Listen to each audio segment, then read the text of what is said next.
Atlas Skill Tech University. We want to produce designers with a heart, managers with a heart, and technologists with a heart.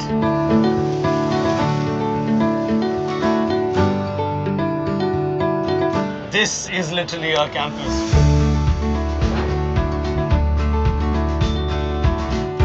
It's beautiful aesthetically, also highly equipped with technology. There's lots of inspiration around each corner that we have here. You fall in love with the place all over again. You fall in love with the idea of why you chose to become a designer.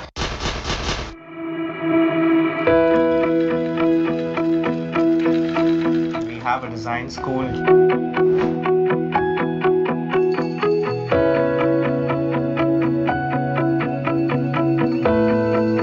You have a business school.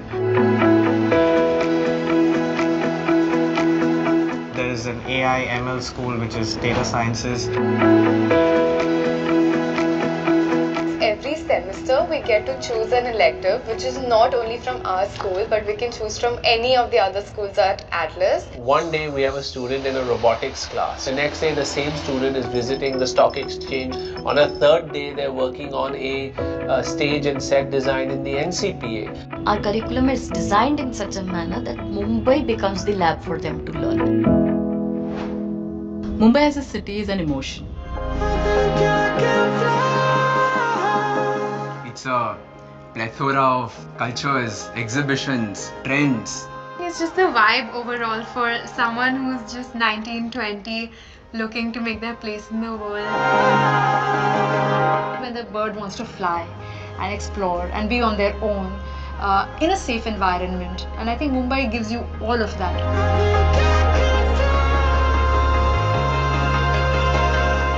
I'm so thrilled to be in Bombay, and that too in the heart of BKC in a business park. We're a hop, skip and jump away from over 500 organizations. So imagine the kind of access an Atlas student would have.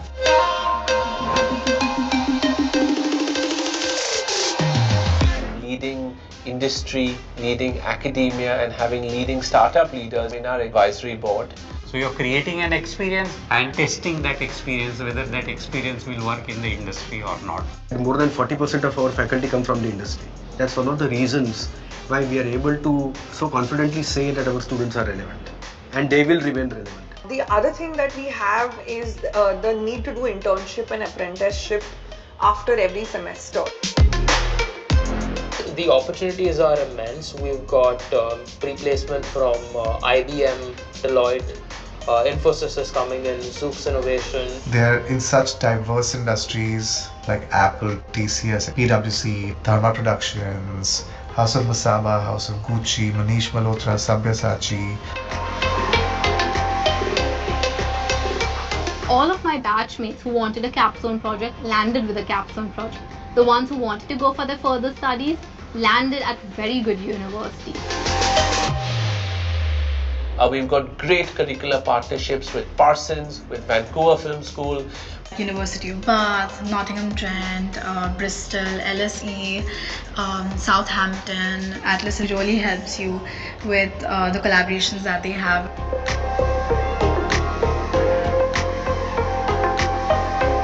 At Atlas, we're preparing highly entrepreneurial talent that will not only be the job seekers but also be the job creators of the future. They are further chiseled, right? It's a sharpened sword.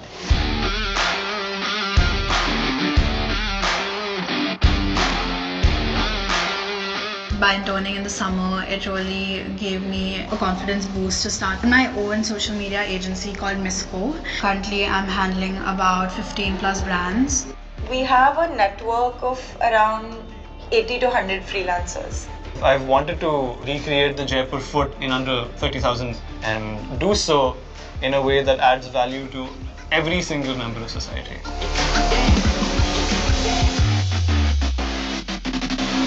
The philosophy of our school is to help our students invent things, patent things, launch businesses, and make a positive impact on themselves, their families, their communities, and on this country. I wanted to go for the army, CIR, that is Center for Artificial Intelligence and Robotics. I personally am satisfied when I can see that there's a smile on someone's face, or I've made their lives better. I walk around, I see class buildings, and I imagine myself at the top of them. I just didn't want to become a CEO that would take over the world. I wanted to become an artist that would take over the world.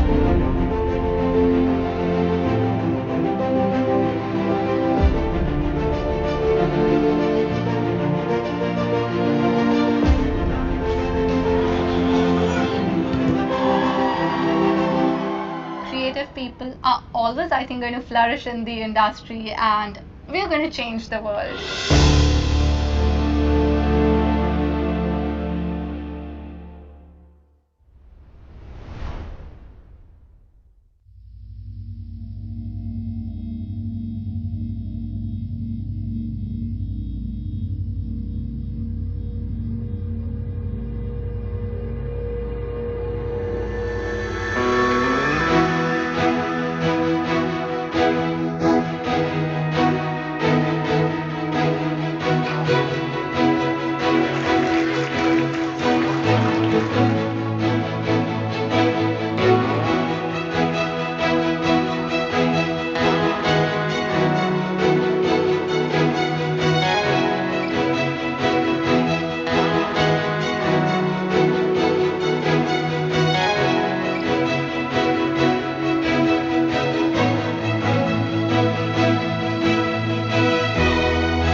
Perspective, which is learning from other academics. We all learn from each other, we all inspire each other, but we all kind of look for innovation and how we can bring that innovation to our students. Atlas's International Faculty Week is an absolutely fantastic endeavour. It's an amazing opportunity for me. It's been fantastic to meet the students, meet the faculty, to be in this kind of environment.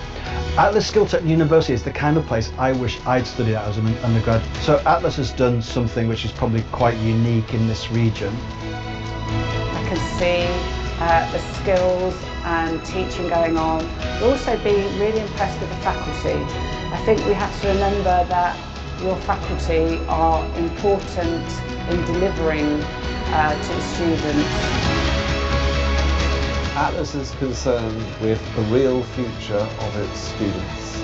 I think the way it's been set up is to think about or to address the question of what will be the best outcome for the student in 5 years' time.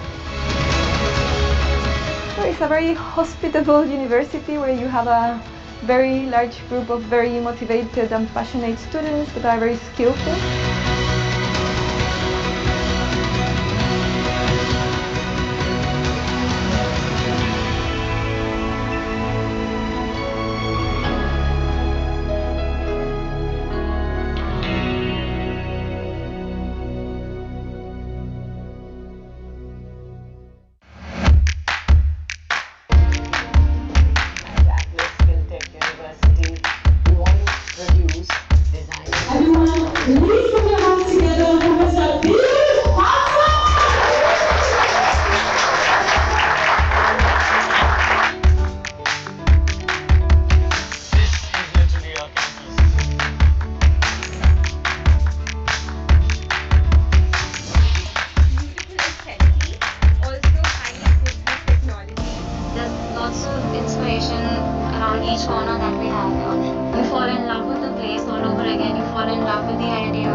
Atlas came across as a very professional college and very welcoming, very warm, and organizational structure was very good.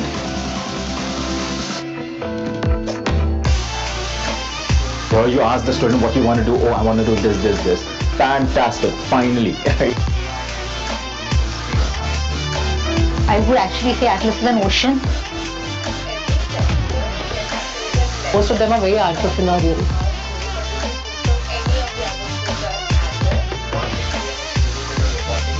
It's a hub of ideas. It's great because this is like one platform where we get to meet so many innovators, thinkers and creators. Curriculum is designed in such a manner that Mumbai becomes the lab for them. Atlas would be breeder of youngsters for the future. My experience at Atlas Career Connect has been great so far. Confidence, assertiveness, lot of courage, drive and creativity. That drive that they have, it's very contagious, and I think that's something very specific to the people from Atlas right now. I think the whole idea of Career Connect is so refreshing. What ISMI and ISI are doing is a great global curriculum that they're bringing to India. A lot of foreign exposure. It's very clear this generation is a lot more quick, very fast to adapt, and they're all very excited. Nobody was shy. Everyone, was very confident in their answers. So I think that's a reflection of also the education, also, their experience at the school here. And testing that experience, whether that experience will work in the industry or not. More than 40% of our faculty come from this. That's one of the reasons why we are able to so confidently say that our students are relevant. Don't struggle too much now while I kill you in your sleep. What is lost if it's not being by yourself?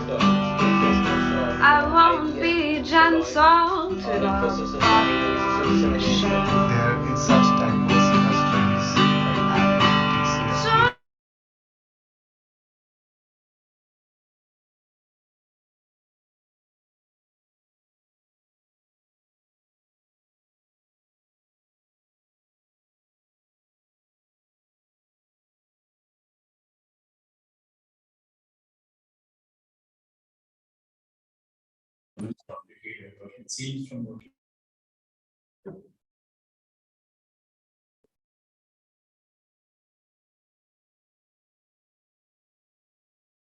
Tanush, we can have videos going on for 5-7 more minutes.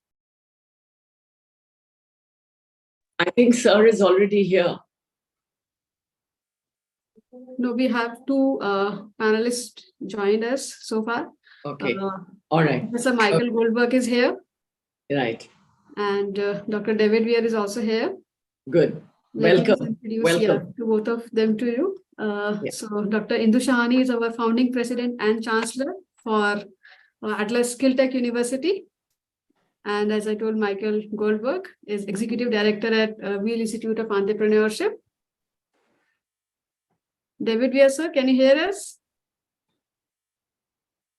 You can unmute yourself.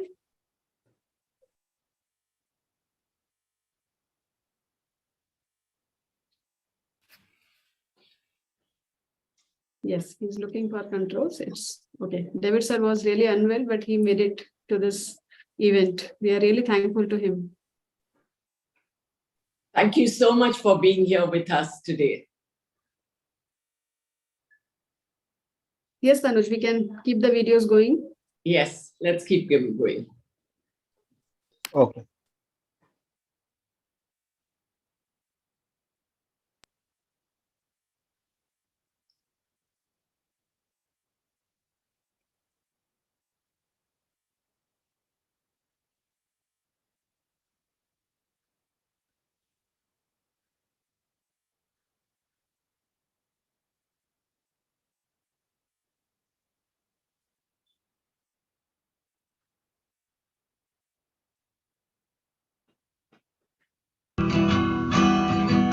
I heard the news today that you're not mine to keep. Don't struggle too much now while I kill you in your sleep. What is lost if it's not being by yourself? I won't be gentle to the body on the shelf.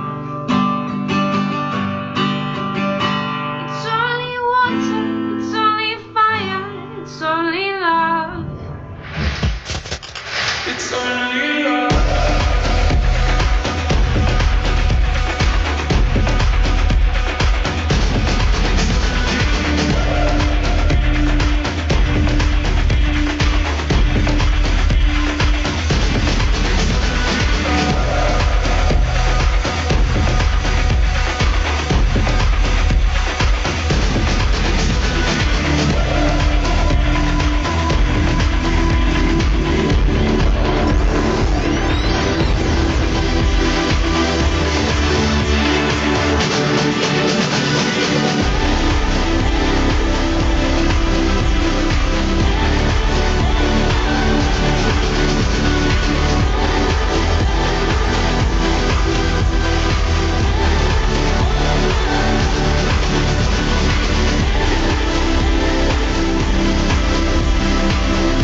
all together.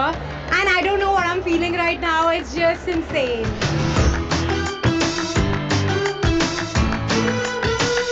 Like amazing, like after 2 years of graduation, we have been finally waiting for this day.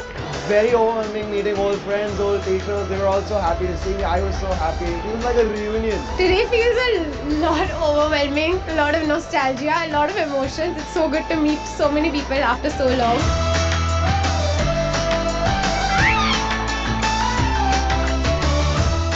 It's like, oh my god, we are meeting after so long, and it was such a nice experience. And we were like, oh shit, how are you, bro? Oh, we were just like, I don't know, it was like next level feel.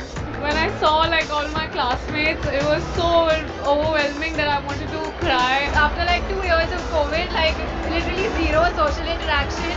Right now, so many people, it was just overwhelming.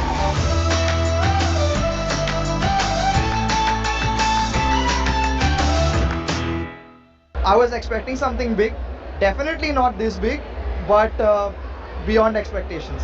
Everything is really amazing. I mean, I was just looking here and there. I was like, oh my god, this is really happening.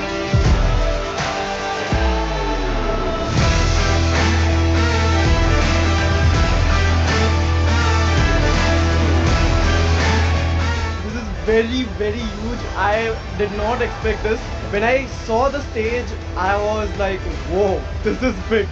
Oh my god. These are the only 3 words I would like to say for this, because Geo Convention Center, man, this is a legendary place, and getting our farewell, our graduation over here feels special, feels amazing, it feels grand.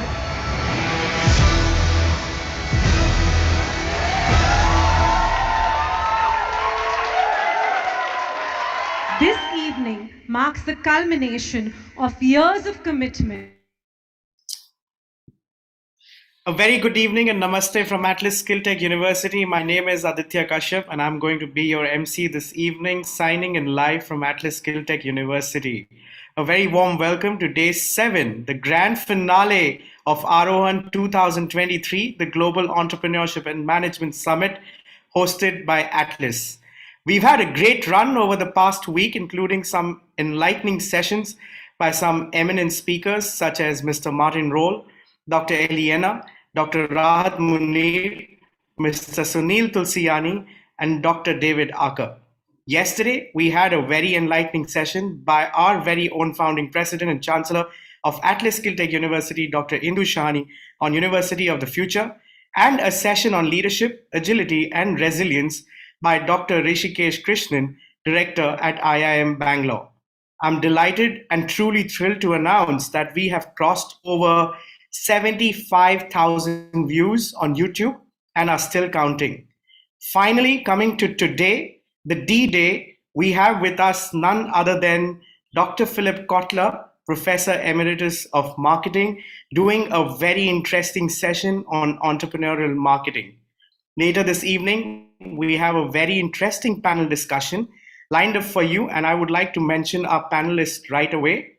Mr. Michael Goldberg, Ms. Sasha E. Butler, Mr. Pushpendra Kumar, Dr. Alan R. Cohen, Mr. Tushar Patel, and Mr. David Weir.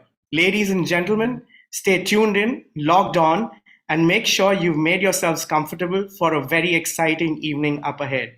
I would like to thank you for joining on time. We will officially start in about 10 minutes, but I would like to share some points for everyone to note. We have in store for you some prolific speakers and panel discussions throughout the summit. We would like everyone to absorb all the key learnings that the speaker will be sharing. And at the same time, we would like for you to engage with the speaker through your questions. You will notice a Q&A section on your screen. I request you to post all your queries for the speakers there, and our moderator will take those at the end of the session. At the end of each session, we will also post a form in the chat box. I request each of you to fill this form in order to obtain your e-certificates. All e-certificates for the sessions you attend will be sent to you by email after we conclude the summit. We should be starting shortly while we await a few of our panel members and a few of our other guests to join in. Kindly stay tuned in while we start in the next few minutes. Thank you for listening in.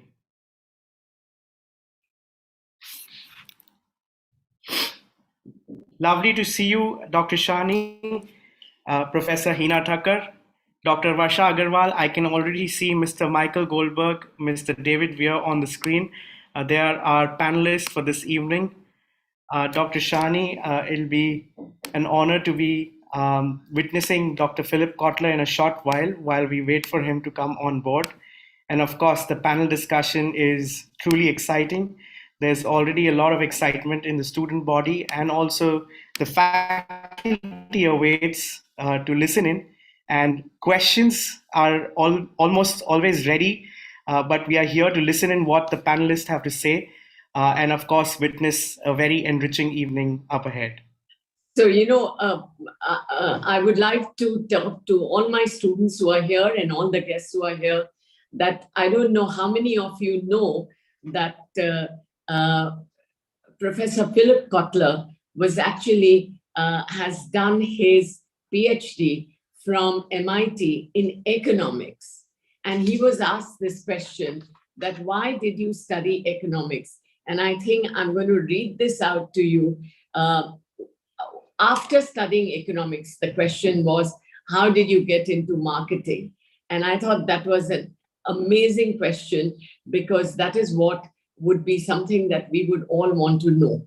And he said that I fully planned to be an economist who would understand how the economy produced great wealth, but distributed it so poorly. How can a nation be proud when 15% of its citizens operate below the poverty level and another 40% find it hard to meet their needs without high borrowings on their credit cards or home ownership? When I moved to MIT, I took readily to Keynesian economics, and that I must admit is one of my favorite economists, under Paul Samuelson. And actually, there were 3 Nobel laureates who taught Dr. Philip Kotler. And I must say that, it's interesting to see that he said, I definitely believe that during recessions, governments had to prop up the economy by increasing expenditure on infrastructure and social benefits to kickstart more jobs. I moved into marketing because I wanted to study how markets really worked. I did not accept the classical economic theory that consumers and producers make their decisions rationally by being fully informed and by maximizing rather than satisfying. Professor Aditya Kashyap, this is something that probably you may want to discuss with us much later and want to tell us more about it. But he continued, Professor Philip continued to say, I would have wanted economists to have a more behavioral understanding of how consumers, producers, and distributors make their decisions. Marketing challenges the rationale view of decision-making, preferring to study how market actors make these decisions. Marketing is 100 years old, and it is the correct time, not behavior economics, for the theory of how markets actually work. So I just wanted the students to know that here is what you're going to hear from is an economist who actually went into marketing. So with this, Aditya, you probably would be the one who could ask him a question and how these two really related. Absolutely. Thank you for sharing those insights. It's actually very interesting to see transitional change for a while. Also, someone who has studied economics for a very long time, and of course done a lot of research and been the father of modern marketing as well. And I think this is the era where we are actually talking about interdisciplinary teaching and learning.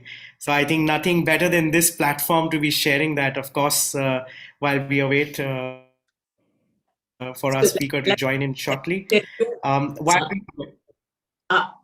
Give me a green signal when he arrives, but till then I would like to tell the students that he has taught marketing in Northwestern University for 50 years. And I'm sure all of us have read his books, and some of us have even taught his books. So the question asked to him was that you've been writing about marketing profession for many years. Well, how is it that you started teaching it when you joined Northwestern? And Professor Philip Kotler says that when I joined Northwestern, I was given a choice between teaching economics or marketing. I realized that economics was pretty well settled in its structure. Big new ideas were not likely to happen and revolutionize the discipline. Marketing, on the other hand, was underdeveloped. It was full of description and prescription, but not very analytical and scientific. I decided to teach marketing, and it was the right subject for me because it needed new frameworks, new tools, and new methodologies, and a new purpose. I keep going because marketing is still an unfinished symphony. This is amazing. So much is happening in the field, so much new is happening, and so far, Professor Philip Kotler has 90 books to his credit. And after the pandemic, I think with e-commerce coming in, the entire scenario of marketing has changed. And let's wait and see what new books come out from Professor Philip Kotler. So, Aditya, you have a choice. If you want to shift to marketing, we would be happy to do that. But I think we leave the choice to you. Sure, ma'am. I think I would wait for this call to end for Dr. Philip Kotler to come on, and probably I would need that special advice from him as well as to how do we do that. But for sure, this is looking like a great lineup. Dr. Philip Kotler is going to share his thoughts on entrepreneurial marketing. And I think we are already going through and living in the era of startups and entrepreneurs. And I think there's just a lot to talk about when it comes to startups, and also redefining the marketing era, redefining the meaning of marketing, redefining the meaning of entrepreneurship. And we have actually witnessed a lot of interesting insights over the last few days in these areas. And I think it's time to weave in all of this together. Be it finance, be it marketing, or even when we talk about resilience and agility in the VUCA world, which is, of course, the future. And there's so much more that we await that is yet to happen. And I think one of the most important takeaways that we've had from this evening, and of course not this evening, but from this entire summit is actually get a little peep into the future, because I think gone are the days we are talking about future. Future is actually yesterday, and how do we talk about future when future is not tomorrow but yesterday? And that's, I think, the golden word over here, which every panel member is also going to be discussing this evening. Professor Aditya, I wanted to tell you that yesterday, one of the students was Ladies and gentlemen, Dr. Kotler has joined us. Just give us a moment. Yeah. Just give us a moment to settle. Perfect.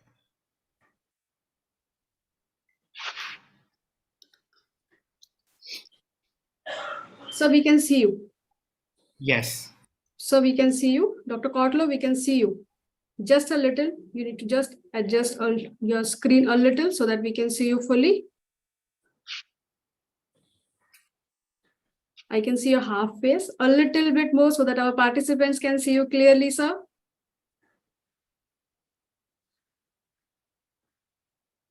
You can unmute yourself, sir. I'm there to help you.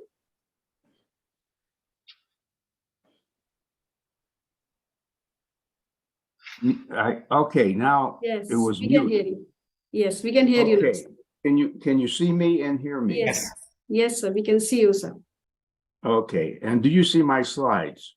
Yes, we can see that as well. But just give us few moments to start the ceremony today. Yeah, and this will be 30 minutes, 30-minute talk. Is that correct? Sure, sure, sir. Yes, sir. There will be few questions. Okay, sure. But with your permission only, we'll take. A very warm welcome, Dr. Philip Kotler. My name is Aditya. I'm signing in from Atlas Skill Tech University. We have our founding president, Chancellor, Dr. Indushani, who is on the screen as well. And we are just about to start the session in a few moments, anytime from now. We also have Mr. Siddharth Shani, who is the executive president of Atlas Skill Tech University, on the screen with us. Professor Dina Thakkar, who is the pro-vice chancellor at Atlas Skill Tech University. And on behalf of everyone, a very warm welcome, namaste, signing in live. And Dr. Varsha Agarwal, who is also there. She is the convener of this very Aarohan. And we are just about to start the session in a short while. In honor of Dr. Philip Kotler and our panel members, we would like to express our heartfelt gratitude. We would like to do a digital lamplighting ceremony to officially start the program this evening. Tanuj, can we have the lamplighting, please?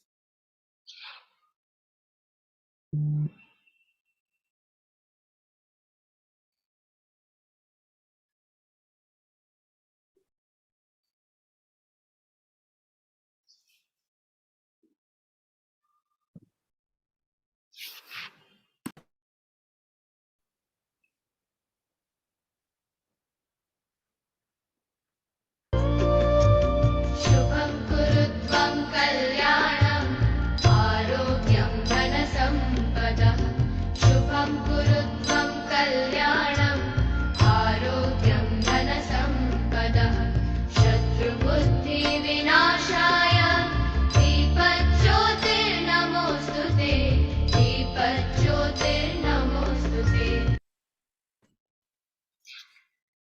Dr. Shani, if you could quickly say a very quick welcome to Dr. Philip Kotler before we begin. It's an absolute honor and a pleasure, sir, to welcome you. Let me do it in the Indian style, and namaste to you, sir, to be here. This is a moment when I don't know I'll be able to speak because I'm a student of marketing and I have grown up reading all your books.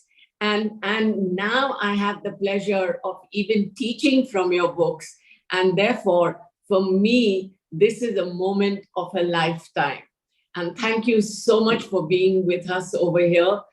You know, to see a visionary marketing strategist and a distinguished professor who's been at the forefront shaping the marketing profession, I cannot tell you how fortunate we are at the Atlas Skill Tech University, and thankful to all my faculty, especially Professor Varsha Agarwal, who has actually helped us in bringing you to us. I sit on many corporate boards like Colgate and United Spirits and many of the others, Diageo and so on. And all of the corporate members were very excited. And they said, when would we be able to get and witness Professor Kotler in our boardrooms? And I said, well, we are going to share this today with all of you. And so a large number of our corporates have also joined in. A large number of our parents are here today. And there is all our students. We have over 2,500 students, and they're all here today, almost going to be joining in, and they're all on the and the maximum number of YouTubes that video views that we are going to have. Just before you came in, I was telling the students how interesting it is to see that you actually were a professor of economics, and you moved to teaching marketing. And Professor Aditya here, who welcomed you, is a professor of economics, and maybe after your session, he may change and cross over to marketing, but I'm not very sure about that as yet. But there was one very interesting thing that I read about you, and you had said that how does the new MBA or the new management courses, how do they really change? And I thought that was very interesting because it coincided with our thinking, and our university, Atlas Skill Tech University, has been able to introduce everything that you said about. May I, with your permission, read out to them what you said about the new MBA and how updated and redesigned an management course should be. You have said that sitting in a classroom and listening to lectures that are available on the internet needs to be minimized. And I think we've done that to start with. The teaching needs to be more experimental. And I think that's another thing that one of our key factors and takeaways is experiential learning. The class should use simulation software and compete in teams to appreciate how dynamic and real the world can be. And again, I would try to tell you that every course of ours, whether it's the design course, it's the management course, or the entrepreneurship course, or the technology course, each of these courses at Atlas Skill Tech University are able to offer experiential learning for them. And then you said they must carry out projects, do work on the field, and they must spend time in innovating and designing offerings. Sir, I do wish that one of these days you will visit our institution and see everything you have said. It's a prophecy come true. And finally, you have said that a large number of business cases, rather than that, take a few ones and do deep dive into those cases. And this is a great learning for us, for a new university, which is just 18 months old, a university that was set up in the pandemic, a university which is India's first skill tech university. Thank you so much for being here with us. I can see the glow on the face of all my students. A big namaste to you, sir. Thank you. Thank you, Dr. Shani. I would now like to invite Mr. Siddharth Shani for the welcome message. Dr. Kotler, it's an absolute honor and privilege to have you here with us. I have been a career consultant working at McKinsey for many years before I moved back to India to set up this university. And I think a lot of the work that we did there was foundationally built on your principles and practices. We, as Dr. Shani said, we have three major areas. So we have design and creativity, we have management and entrepreneurship, and we have digital technology. And in fact, all of us are looking forward to working together with you, especially on the Wicked 7 project, because, design, when we talk about design and design thinking, the focus has been to solve wicked problems, as we call them. But I think the lens that you gave, that find virtuous solutions to wicked problems, is something that really drives us and is a motto of our design school. And over the last 3 years, we've been following your work on that.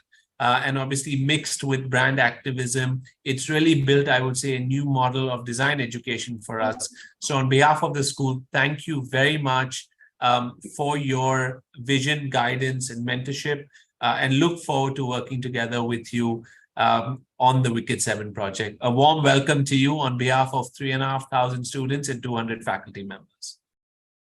Thank you very much. Thank you, Siddharth. Now, moving on, I would like to call upon Dr. Varsha Agarwal to formally introduce Dr. Kotler to our audience today. Over to you, Dr. Varsha. Thank you, Aditya. Ladies and gentlemen, now, having heard about Kotler, it's time now to hear from Dr. Kotler himself. India is a rich land with mythology and has always believed in incarnations. The incarnation of courage, wisdom, and intellect from time to time in the form of gurus, scholars, and intellectuals. Their presence and contributions is what embodies the wealth of knowledge to which we all are beneficiaries today.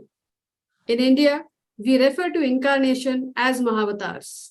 While Mahavatar Guru Dronacharya is seen as a luminary in the field of archery, scholar Aryabhatta is seen as a luminary in the field of mathematics. Ladies and gentlemen, we have amidst us this evening one such luminary, an incarnation of intellect and knowledge in the area of modern marketing, Dr. Philip Kotler, also famously addressed as the father of modern marketing. Since writing his first book in 1967, Dr. Philip Kotler has gone to become one of the foremost voices on marketing strategy. And 5 decades later, he is on and still candid as ever.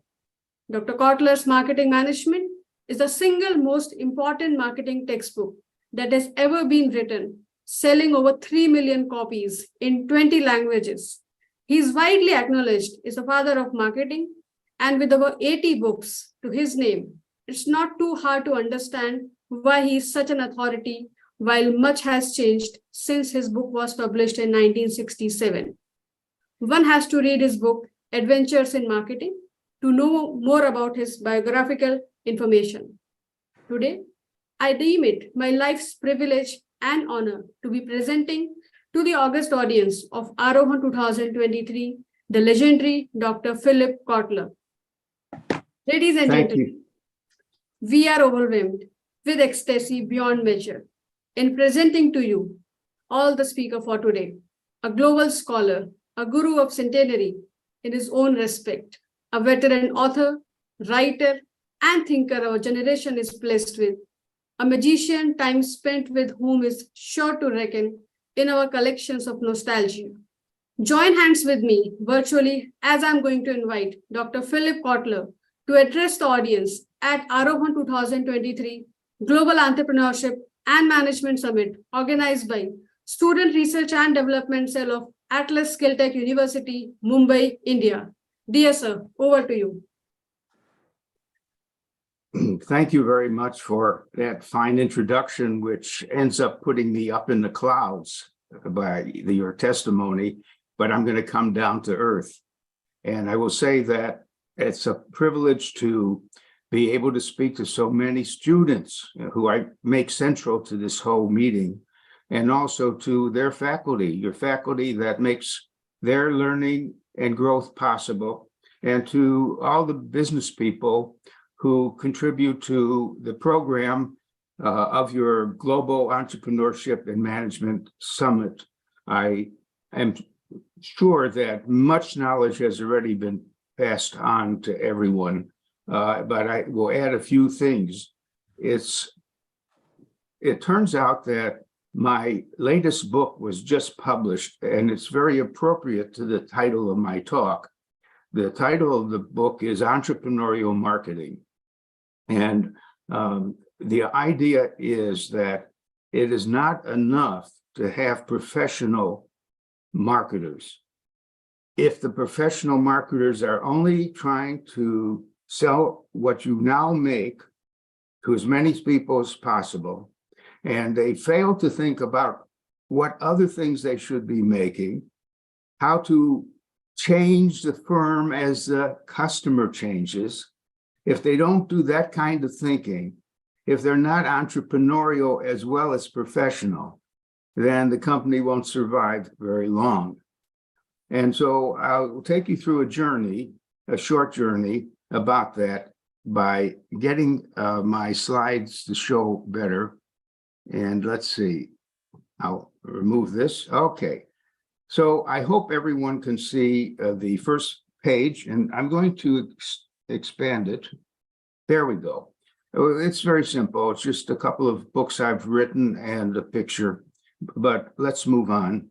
Excuse me, I think we have not been able to see your screen yet. That's very important because we had prepared that it be shown. So let me see. You can just click on share screen button, and then I think it should work. All right, tell me if it works. Yeah, I'm here to or if I should do something. Down you will see a green button, share screen. Well, right now I only see my own first page. So therefore, no, sir. I'm going to. It's not. It's open in your system. Just down when you see Zoom, you'll see share screen. Yeah. One reason I wanted to appear 10 minutes earlier is to make sure this works, but I think that didn't happen. Let's okay. I may have to go to another place, and then if the audience is patient, I will try to, oh yes, I know what I'm going to do. I'm going to do this, and I'm going to share right here. And in sharing, tell your technical person that I'm on Excel, but I don't see my own slides. Let's see. Now I see a slide. Is this slide visible to anyone now? No, sir, not yet. If you can email me, I can run it for you quickly, if possible for you. You mean to send my whole set of slides? Yes, sir. I can run it for you if possible right now. Well, then I will have to do the following. Yes, 1 second. Sure, sir. File. Send. Let's see. No, now I have to get to away from my slides entirely. Sure. And get to. I'm going to cancel them. Wait. Cancel. And now I want to close them out. And they don't save. Yes, I see what I'm doing. Okay. And I'm going to lose the connection, really, because let me just see if I can get into this. See, I'm on Zoom, so it covers my ability to get to the other thing. I do want my slides to be shown because it's intricate. It has to do with a lot of pictures. No problem. Dr. Kotler, if you could go back to your Zoom screen. I will do that. I will do that. Right now, here's my Zoom screen. Yeah, and then down at the bottom, you will see a green icon that says share screen. Wait, 1 second. All right, I've on my screen now. Now at the bottom, I see something that says it's from Excel. Is that the one, or it shouldn't be Excel, of course? No, so you'll see a green color icon that says share screen on Zoom. Well, it may be covered up by my slides. What I see is my set of slides, but I don't see any of the Zoom. So Dr. Varsha, material. you could go off for a little while and then let me go in later. Okay, now look, I am back here on the video. Oh, now I see all these things because by removing my slide, I see this thing over here. Okay, now how do I get my slides on this screen? Do you see a screen now in front of you? With Not several yet. different. So Dr. Kotler, if you click on share screen down at the bottom, it'll open up a panel that'll show your slides as well. Well, I'm clicking on share slides. Yes. Yeah. And then when you click on the slide, when you choose this, yes, perfect.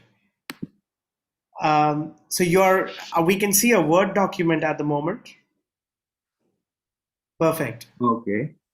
So now you can open. Wait, here is the slideshow. Okay. Perfect, that's fine, yes. Oh, do you see this now? Yes, we can see it, and then you can put it on the slideshow on the icon right at the bottom. Yes, I see what you mean. Perfect. That's it. Okay, let me go. Good to go now. Okay. Perfect. Now we are ready to see my talk, which and my comments. So, am I clear that you have my first slide, which is absolutely the picture? Yes, and so a little bit you can just see so that we can see you as well clearly. Yes. Okay. I see what you mean. Yes, very nice, sir. Perfect. Okay. Perfect. So thank you please, so much. everyone, forgive me for this problem that came up, but we can continue. So I'll go and make the introduction that, of course, we all know that the world is not only changing, but more rapidly at a faster pace than ever before. So many new things are coming up with the result of destroying old businesses and giving birth to new businesses. And that really means disruption also means opportunity. And so if you don't change, if you don't notice that consumers are changing and that your industry is changing, you're going to be very short-lived as a company. And now many of your people who are responsible for marketing, they are professional. Their job is to sell as much as possible of what you make. And they are guided by a lot of procedures and norms and bureaucracy. And that's not enough because we want our marketing people to be more entrepreneurial. And that's the problem I want to talk about. And that means we want more of your staff people to be opportunity seekers, risk takers, and network collaborators. I mean, people who want to build networks. And I won't say more about it just in the interest of time, but I will say that if you look at how many companies have survived in the past, it's very discouraging. It means that you have to assume make certain assumptions to survive. Of the Fortune 500 companies in 1955, only 60 of the 500 are still around today. That's quite a mortality rate for companies. It's also a mortality rate that's high for new startups. I mean, usually our argument is be prepared to not only be your company, but to start up new things. And we recognize that many new startups fail too. And so how do we handle that problem? So I want to introduce you, and this is why I needed the slides, that to a system that we have built into this book called Entrepreneurial Marketing. And it shows a lot of things right in this diagram. Look at what we are at the top level.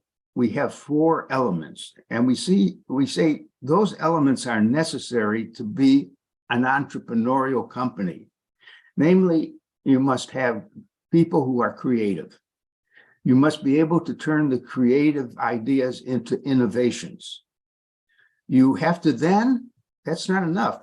It's not enough to sit with an innovation. You've got to become an entrepreneur and get it out into the world. And it has to be guided by leadership. We call that CIEL. Now that's the layer I want to put on the normal company, which is focused in the second slide, namely that the normal company has to be productive. And it has to have a good margin and keep improving their margin. And they have to be good at professional work and management. So there's 2 layers here. There's a layer that says you got to be creative and bring new things into being, and then you have to be a very good performer. Now notice that those 2 slides have 4 other things hanging on. So marketing is one thing that's very important to the top slide and to the bottom slide as well. So we want to make sure that whatever we're doing well with marketing. But notice that there's humanity is also on the slide at the far right, because the marketing is about serving humanity. It is about making people's lives better. And then, of course, the bottom slide says that's going to be helped very much by technology, by new things that come along to improve productivity. And that all of those things will need money. We'll need finance and so on.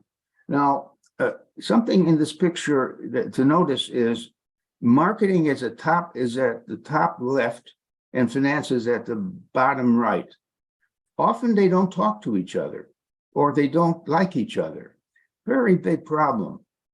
Namely, the marketer needs so much budget to accomplish its goals, and finance is the boss in that area and says, well, maybe we're paying marketing too much and we should put more into something else, innovation or whatever. So I want to address that problem a bit, which we call the marketing finance problem, and show that the answer is they must really work well together. In fact, when I go into a company, I want to separately talk to the marketing person. And one of my questions to the marketing head is what's the story with finance? How do you get along? And so on. And then I'll separately in another room talk to the finance person to see if there's an alignment there with marketing. And if not, I would propose steps that could be taken where they don't have budget fights and all that. Okay, so now what I'm really saying is this is a holistic view of a lot of functions that make a company successful that often are siloed. It's like marketing may operate just by itself without relating enough to all the other functions that must be successful. But that could happen to any function. And the holistic view we're presenting is to make sure that you see the big picture of a company's success. So let's move forward. Now, I work with 5 Ds and 4 Cs. Let me tell you what I mean by that. The 5 Ds is the environment. It is the setting for all business. And I break it down to the familiar areas. What's happening to technology and how will it impact us? What's happening to the politics and the legal world? How will it impact us? Same with the social and cultural world. Same with the economy. Same with the market. In other words, the 5 Ds always surround us. And are we optimizing on those 5 Ds? And those go right into the 4 Cs, which is the context of our work. And 3 of them you know very well. The competitors we have to know about. We have to know about our customers, and we have to know our own company. And I put a 4th C because to remind us that the 3 Cs are changing all the time. So what we say is that your success is affected by the dynamics, which consists of the 5 Ds and the 4 Cs. Okay. Now, I won't take time to discuss some of the key developments in technology that we have to pay attention to in the politics and the economy and so on. For the sake of getting the big picture, we'll skip that. I call this model here the change model, the 4C diamond model, because it has change, competitors, customers, and company. And within it, I buried the 5 Ds in a sense, the other big factors.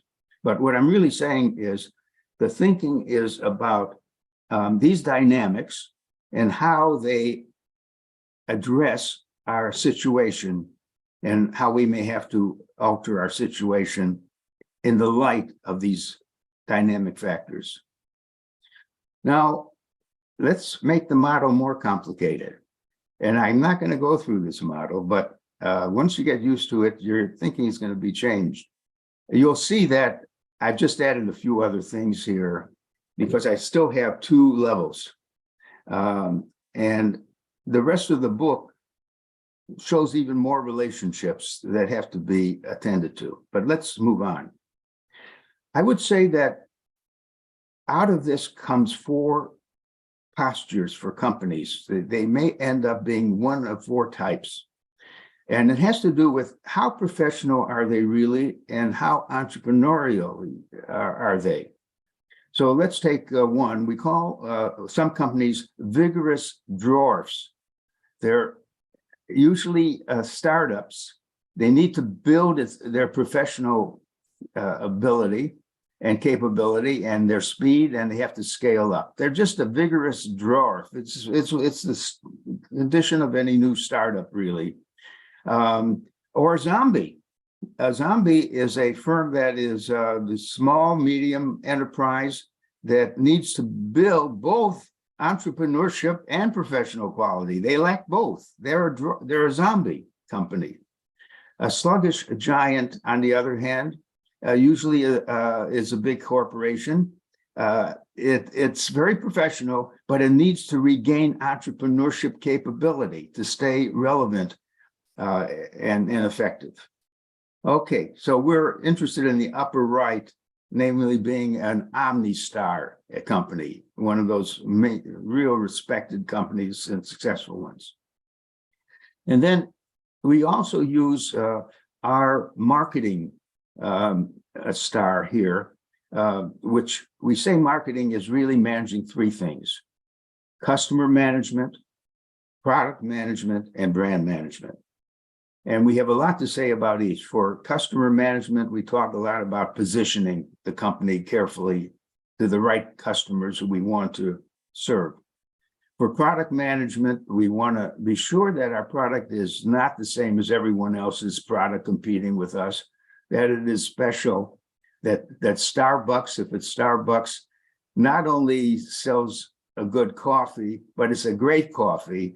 In fact, it is surrounded by all kinds of other things that has made Starbucks a home for people. It's their third home. They want to sit there and have their coffee and be at their computer or whatever else. It's a differentiated coffee house. And then for brand management, the whole thing is, how do you build a brand that is known around the country, around the world? And we can develop the marketing model very deeply on that. Now, the whole thing starts with, if you're going to be entrepreneurial, it has to start with creativity, which is the capacity to look at the world and get ideas about the world, ideas on how to improve things. And then with some of those ideas, not all of them, many of them will be just discarded, but enough of them look good, and you want to do innovation work, which really probably means you want to do some virtual reality work. Let me give you an extreme example. You never built a new car and a new factory to make that car. You first get to your computer and you design the car on your computer. And you design it in such a way that you can create a virtual experience of that car with a customer. That is, a customer can actually approach the car, which is, he's really working with a screen with eyeglasses, feels that he's entering the car, he starts the engine, and he starts driving away, and he loves the experience or doesn't love the experience. And isn't that what you must do before you build the car and invest all that money? So that's called augmented reality. And so we should never make a product without making it an experience, a virtual experience for customers. And then if all the people who try this new car love it, it's enough to go on to build a factory. In other words, it's a solution you're going to be preparing to deliver to customers. Now, what happens are some bad things along the way. And we believe that our system of thinking about entrepreneurial marketing cures 5 things. It addresses the misalignment of marketing and finance. And I'm going to say more about that. It leads to a better harmonious relationship between marketing and its own salespeople. You know, that's a classic friction where the salespeople say, just give us more money for salespeople to be hired and to go face-to-face to customers rather than put out more ads, which they don't even remember seeing. So there's always a conflict about how much goes toward advertising and hiring salespeople and so on. Another problem we want to overcome is the weak integration of online and offline marketing. And we know that the rate of growth is all in online marketing, much faster than offline marketing. We even wonder if we're going to need stores eventually. I mean, everything can be ordered from Amazon, even a car, possibly.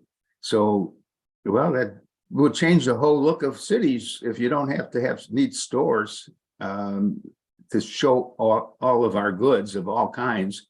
Yes, you need stores to show cars and furniture and textiles, clothes that people wear because they want to touch those things. But there's a lot of stores that carry things that you don't need in a store. You just can order online. We worry about, are we developing good human capital? Are we using people as robots when in fact they are creative people? Are we drawing out their creativity to manage to have better lives, really? Which is about the lack of humanity sometimes in even the marketing face-to-face work we do with others. In fact, we wrote a book called H2H Marketing, and the H2H is just an abbreviation of human to human marketing. We must always get back to the fact we're one human being talking to another one, and in a civil way, in an appreciative way. Okay, let's get back to our little system. Excuse me. Study the relationship between creativity and innovation and entrepreneurship and leadership.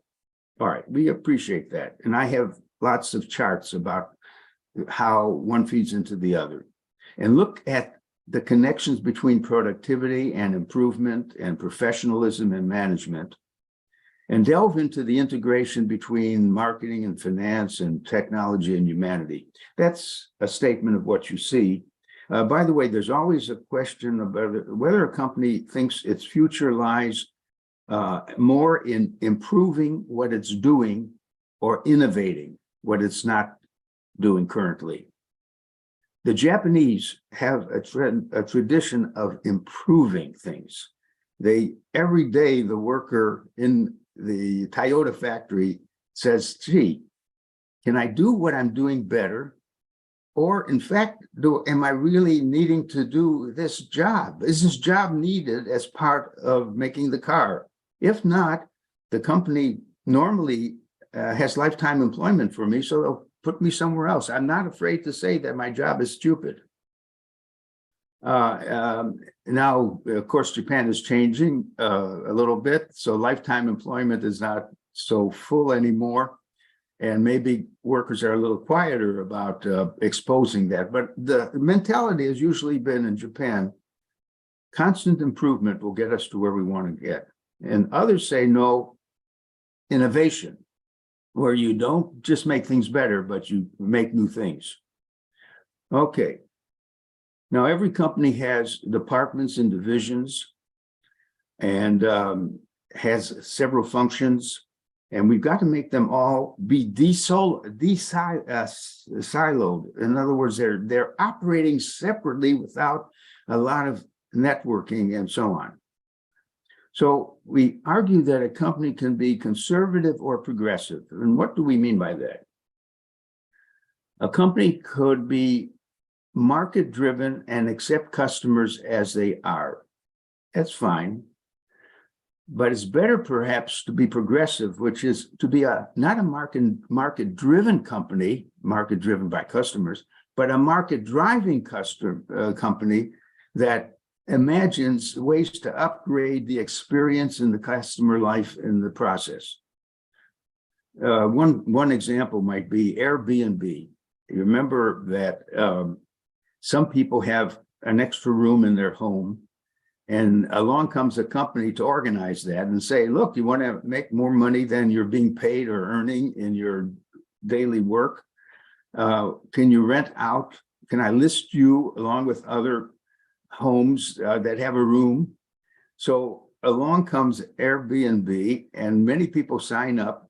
And now you have a choice as a customer who wants to have a hotel room, so to speak.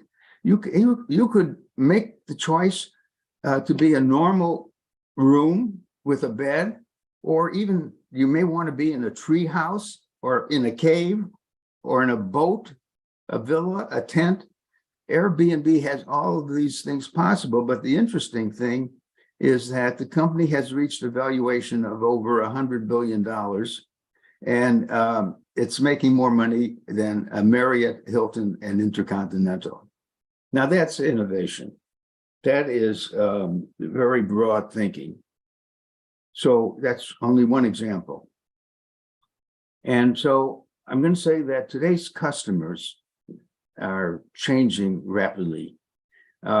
Pay attention particularly to the millennials and the generation Y and even the generation Z. In other words, the younger people are different than the older people. Your companies are basically run by boomers, and they grew up with their music back in 1950 or 60. They grew up with the way things were done and the brands that existed at the time, and they did not grow up with the computer, the internet, or Zoom or anything. But they learned. In fact, in many top companies, what's happening is the CEO has a session every day with some millennial or maybe a Generation Y person who is giving them the latest on digital. In other words, training them to understand the digital world. But the future of a company always lies in the younger people among their customers and the younger people employed by them. The thing we do know is that the younger people have different standards of work. They'll do their 9 to 5 job, but here's the thing: they may want to work at home. They may want to, and this is a big problem all companies are facing, that some women particularly would prefer to be at home when they work, and that saves them money, but they could also attend to a lot of other things, and they can be equally productive. Secondly, they want work to be not all-encompassing and on their mind all the time. They want time for their friends and family. Also, the younger generation cares a lot about social problems affecting everyone. Water is getting in short supply. The climate is causing hurricanes and fires and floods and so on. They're more concerned than the boomers were. And so they have to be managed very carefully, and then they will give back a lot to the company. So knowing that, I'm going to now state something not in the slide, but I had an interesting talk with a dear friend of mine who used to work for P&G and Kellogg. And I told him about my new book called Entrepreneurial Marketing. And I kept saying that, so you need another, so he said to me, so you're saying a company needs another layer of people. In other words, you got the people who are pushing the product, and they're well trained on how to push the product. But you need more entrepreneurial people, another layer of people. I said, yeah, that's what I'm saying. He says, that's not the way his experience was at P&G and Kellogg. He said, we only had one layer. And it was the only ones in our company are entrepreneurial. We don't hire non-entrepreneurial people. And I love that insight. Namely, this idea that there's a lot of people around who are just professional and so on. Why were they hired if they're just professional? Why shouldn't you be, if you have good people available, to hire those who are professional and entrepreneurial? So I said, how do you recognize if a person is entrepreneurial when you're going to hire? It's very easy. I ask them to tell me about their experience and what they did to create something. I mean, he tells me the story of a woman they hired because at age 6, she had this on her own and her family set up a little stand to sell some lemonade to people passing by. And she put a big sign together and she looked up some things to make her business work better. And that's enough, my God. So there was a sign of something in her background that suggested that she's quite entrepreneurial. So what he's telling me is we're not talking about two light layers. We're talking about one layer of people working for you who are all ready to think of what are the boundaries of our business? What are the adjacent factors? Can we take over an adjacent market? Because the skill set we developed in our market could be applied beautifully in another adjacent business.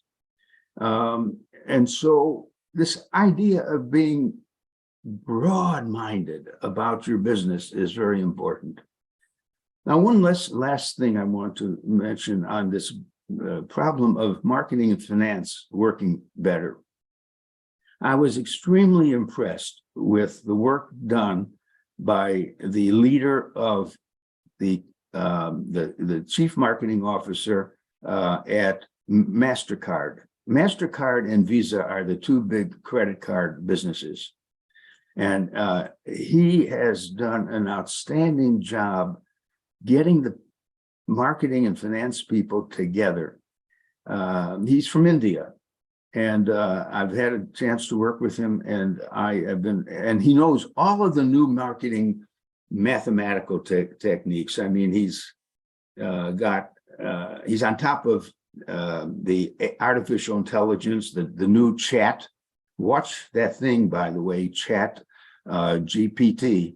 And we are going to have some questions about what it's going to do to, are we going to have more people hired or less people hired as a result of having a system that enables you to write and compose new ads by just words you can send, and you'll get a new ad, a new content that you can distribute, new copy, and so on.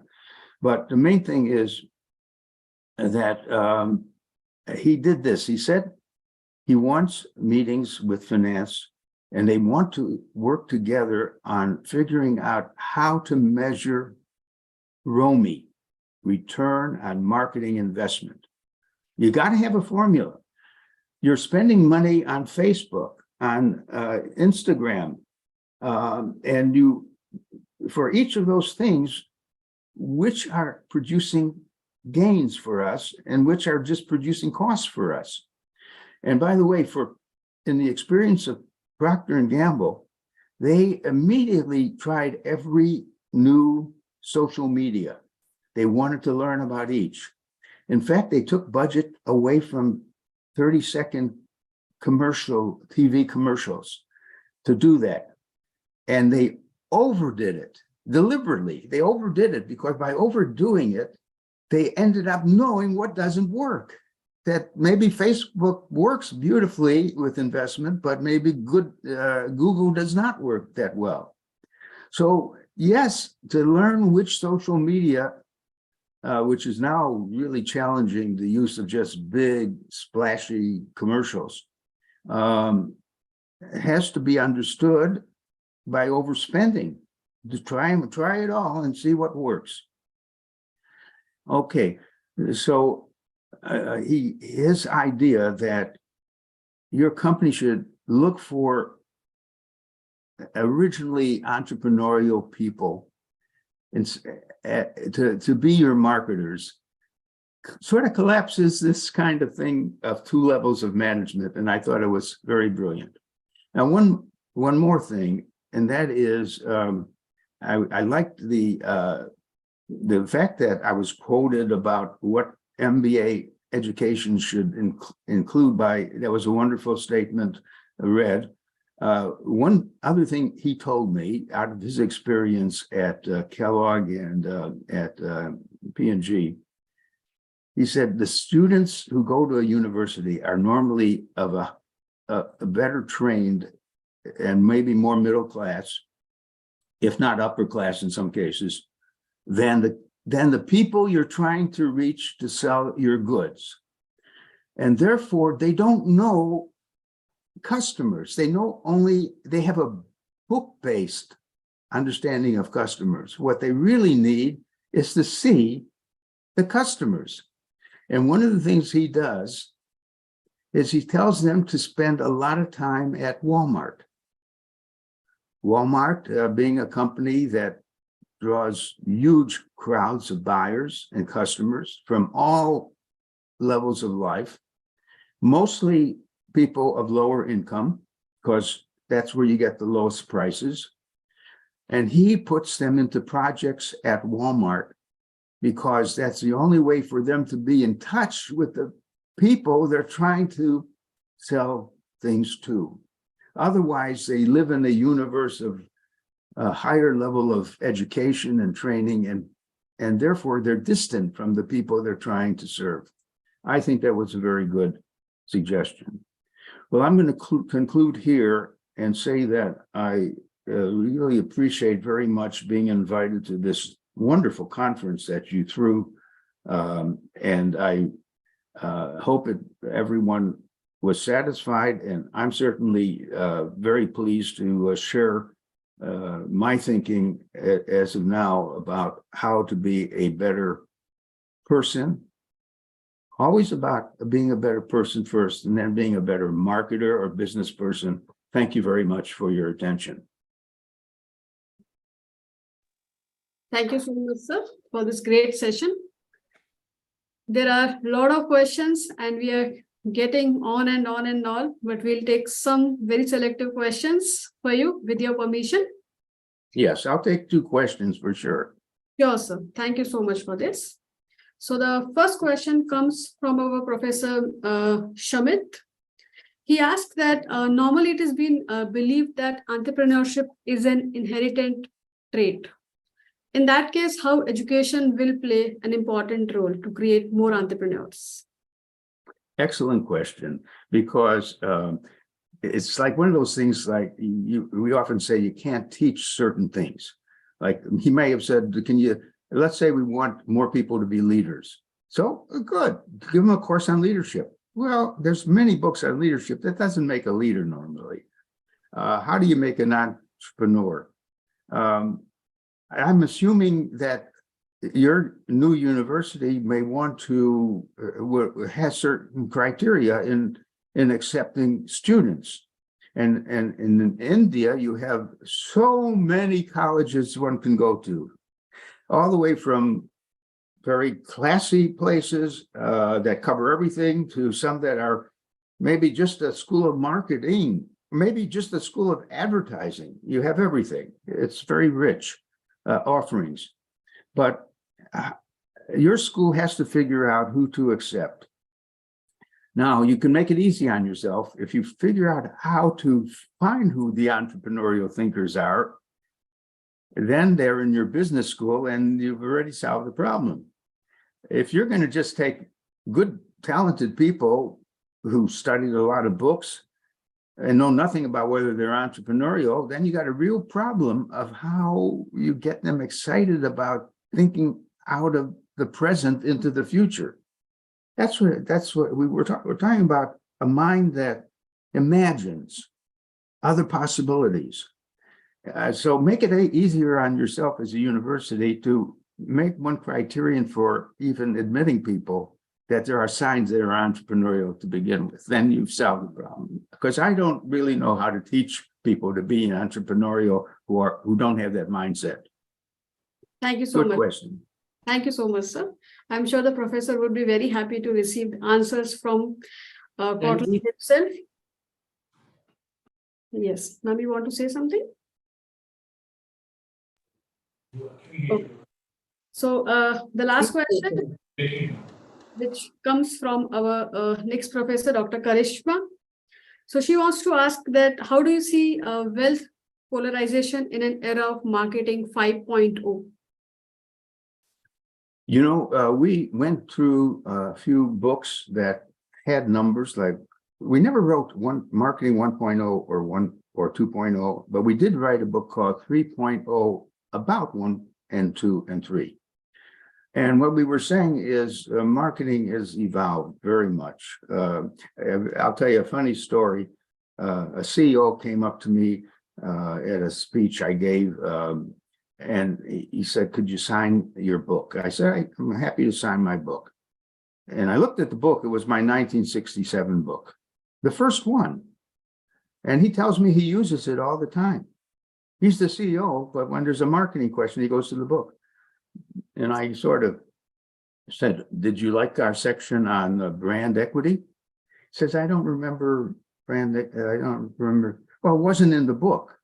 I said, how can you run your business on 1967 marketing principles? I said, he said, "Are you trying to sell me a new copy?" I said, "For your sake, please buy my 16th edition of Marketing Management, because every 3 years, so many new things have happened in marketing. You've got to be with the latest marketing thinking." That's how we got to marketing 1.0, 2. So the main discovery, first of all, was not that marketing is not like the Russians used to do, where they would sell a product and describe it technically. That's not so unemotional. I mean, emotional marketing is guiding 70% of our decisions. We're in a store and I end up buying a bar of chocolate I've never seen before because I see it. I mean, so much buying, even among business to business, even in whether I should buy this airplane or that airplane for my business, is a very emotional decision, besides being an intellectual one. So the point is that marketing 2.0 introduced emotions, 3.0 added compassion, but then we wrote 4.0 because we noticed that the world has become digital. So 4.0 was how will marketing perform in a digital world? And then we wrote 5.0, which is the question just asked, that there are new tools within the digital world that you have to understand. You have to understand virtual reality, 3D printing, facial and voice recognition. You have to know the concept of a chatbot that might be answering questions for you that we anticipated without you needing to talk to a human being. So we have about a dozen new technologies in marketing that things that we call, one of the main ones is algorithms, which is a form of artificial intelligence. Do you know your business will increasingly be run by algorithms? That is, when you're going to hire someone, it's not just whether you like the person or not. We have prepared an algorithm that takes all the information we can need, and it's going to tell us whether we should hire him or not. It's going to be based on your judgment plus what we studied to be variables that affect how well they will work out. So the fact is that marketing 5.0, now I'll tell you, we're now working on marketing 6.0, which is dealing with the metaverse. And you might say, well, that's trivial. A metaverse is just opening up a new market, an artificial market, a virtual market. Well, wait, you'll see what we have to say about that. But thank you for the question about 5.0. Just read the book. It has a lot of wisdom. We believe in running a modern marketing business. Thank you. Thank you so much, sir. So with this, we come to the end of this session. But before we actually propose the final vote of thanks by our Chancellor, we have a small tribute video for you. We know that you'll be soon celebrating your next birthday, and we wish you a very long life. Tanuj, please. Thank you.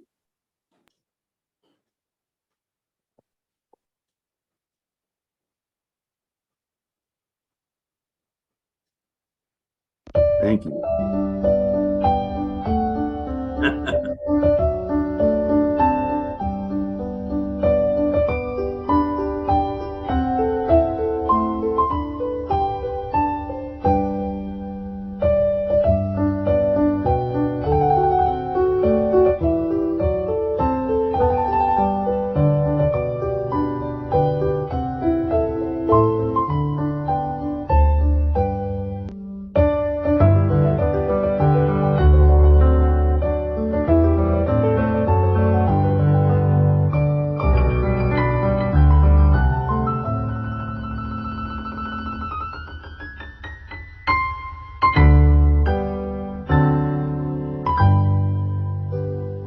thank you very much, and I would appreciate that if you send that wonderful birthday to me, so my wife can share it with me. Thank you very much. Thank you so much. Thank you so much. And I must just say that we absorbed every word that you spoke. And I think that this particular video will become a book by itself when we are teaching in the class. And one of the points that I'm going to take home today is your H to H. You talked about H to H marketing, but I'm going to talk about H to H education. And I think that is something, human to human education will always be there. Whether education has been able to embrace technology and it can carry on digitally, but I think the H to H for us in education is also a great lesson. Thank you so much for that lesson. And I think it's a lesson to all my faculty here and all my students, because unless we see and meet the students, I don't think we will be able to carry on to have the impact that we would want our education to have. So with that, I want to say a big thank you to you. For me, this session, Dr. Varsha, is a dream come true. And every word of this is something that I shall treasure and keep for years and years. And the same with me. Thank you for this opportunity to meet Atlas and to share your good fortune and good thoughts. Thank you. I will remember this too very memorably. Have a wonderful time. Thank you very much. Dr. Chetna, it's all yours now. Thank you, Dr. Kotler and Dr. Shani. And namaste, everyone. I'm Chetna Aspe from Atlas University. I'm delighted today to extend a warm welcome to our panelists of the panel discussion that will follow. So we are all really looking forward to the discussion. But first, let me introduce to you the moderator of the panel discussion, Professor Aditya Kashyap. He's the Director of Academic Excellence and a faculty member at Atlas University.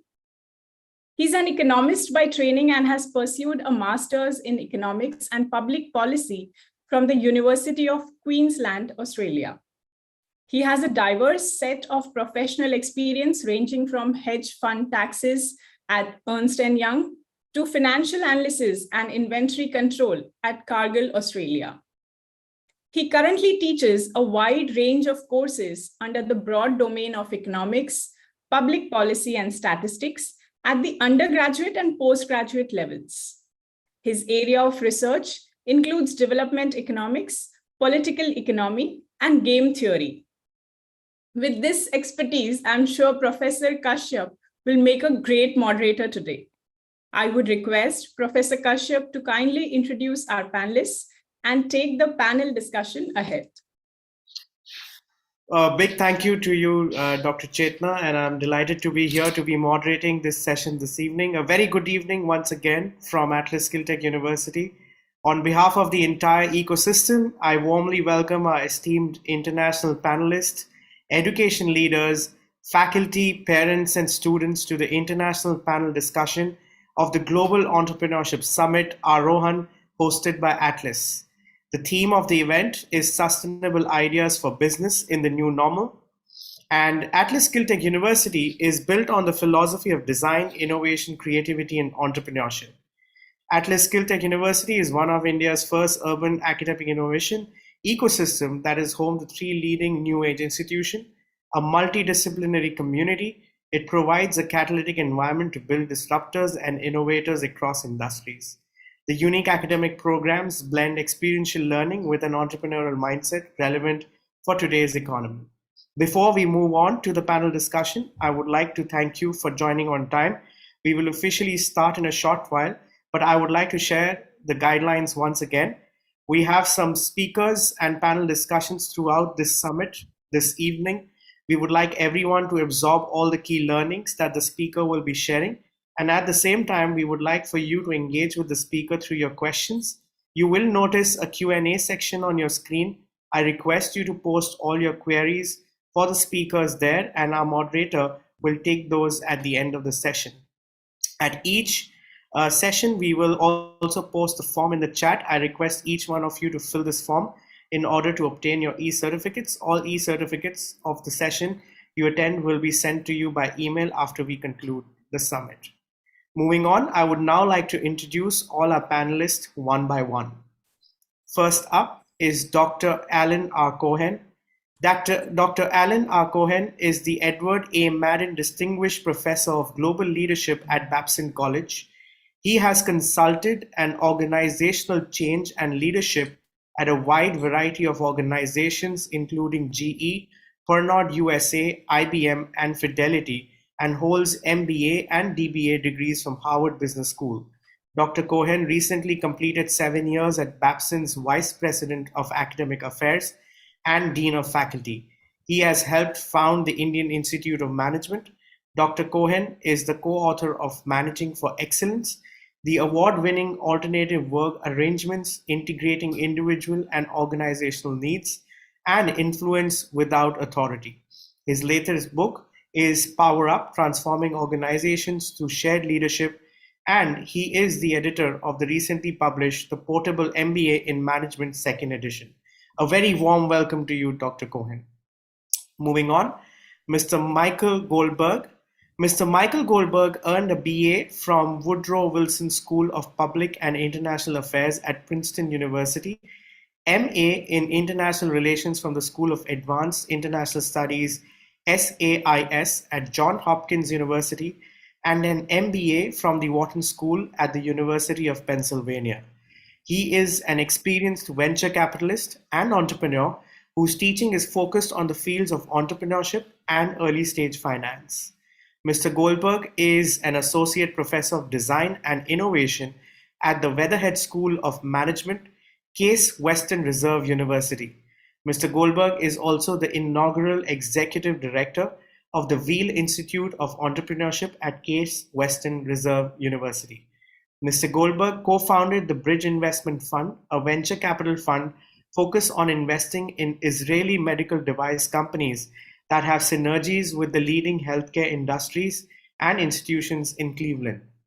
He was the director of international business development for America Online, responsible for structuring and negotiating international partnerships in Asia, including AOL's joint venture with Lenovo to develop interactive services for the China market. A very warm welcome to you, Mr. Goldberg. Mr. David Weir. Mr. David Weir obtained a MA in Politics, Philosophy and Economics and a postgraduate diploma in Public and Social Administration from Oxford University. He is the professor of Intercultural Management at York St. John University and a visiting professor at Lincoln International Business School. He has been the director of Gulliver Foods, chairman of Forever Broadcasting Yorkshire, arbitrator for the dairy industry Scotland, member of the Committee of Inquiry into the Engineering Profession, Finiston Committee, the Sociology and Social Administration Committee of the Economic and Social Research Council, chair of the Teaching Company Management Committee of the Science and Engineering Research Council, and a member of the Research Assessment Panel for Business and Management of the Council for National Academic Awards. Mr. Dr. David research in management in Middle East and North Africa countries in business ethics and risk management. His current projects include WASTA, WASTA, and business networking, and the role of engineering in manufacturing, and the career of novelist, engineer, and aviator Neville Shute. A very warm welcome to you, Mr. Weir. Mr. Pushpendra Kumar, as he calls himself, PK Gupta, received a BE in Computer Science in 1985 from MNREC, PGDM from AIMA. He has over 33 years of experience in the IT industry. Currently, Mr. Pushpendra Kumar is Global Pre-Sales Leader for Data Protection Solutions for Dell EMC, based out of Silicon Valley, USA. In this role, he is responsible for worldwide pre-sale engineers. He has been with EMC since May 1997. earlier roles being Senior Director Specialty Pre-Sales, Director Product Marketing, Product Management, and Director of Engineering. Mr. Pushpendra Kumar was a visiting professor in India for the last 22 years in various institutions such as Amity Business School, AIMA, IMT, IEC, and JIMS. He is also on internationally advisory boards in a few Indian, Singapore, and Malaysian universities. Mr. Pushpendra Kumar writes technical and management articles in various international magazines, and he is an international speaker on storage management, cloud, big data, disaster recovery, IoT, data protection, and privacy regulations and cybersecurity. He is also founder and chairman emeritus of SNIA, which stands for Storage Networking Industry Association in India and SNIA South Asia.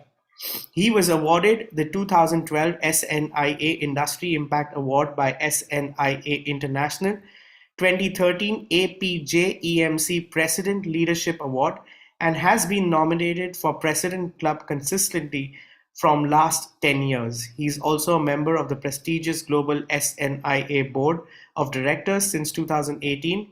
He was induced into EMC DPS Hall of Fame in May 2015. A very warm welcome to you, Mr. Kumar. Moving on, we have Ms. Sasha E. Butler. Ms. Sasha E. Butler holds a Master of Science degree in Adult Education and Human Resource Development at Fordham University and is currently a doctoral candidate for the degree of Doctor in Education in Higher Education and Adult Learning from Walden University. She is the founder and CEO of the Center for Global Alliance and Leadership Expansion and Executive Director at Changing Destination, where she leverages her 20 years of experience advocating for quality education, human rights, social justice, and economic development opportunities for women and youth. She is a member of the Harvard University think tank on global education and heads up an international working group with World Council on Intercultural and Global Competence. Ms. Butler has been recognized by numerous organizations for her work in leadership development, global citizenship, diversity and inclusion, including Maryland's Top 100 Women nomination by the Daily Record, National Association of Professional Women, Women's Leadership Development Institute, and the Journalists and Writers Foundation. Her outstanding contribution and dedication to students, staff, and parents has also been recognized by Howard County Public School System. Her most precious honor is the Coin of Excellence presented by Command Sergeant Major Aaron Hall of the United States Army for her commitment to empower men and women transitioning into civilian life. A very warm welcome to you, Ms. Sasha. Moving on, we have Mr. Tushar Patel.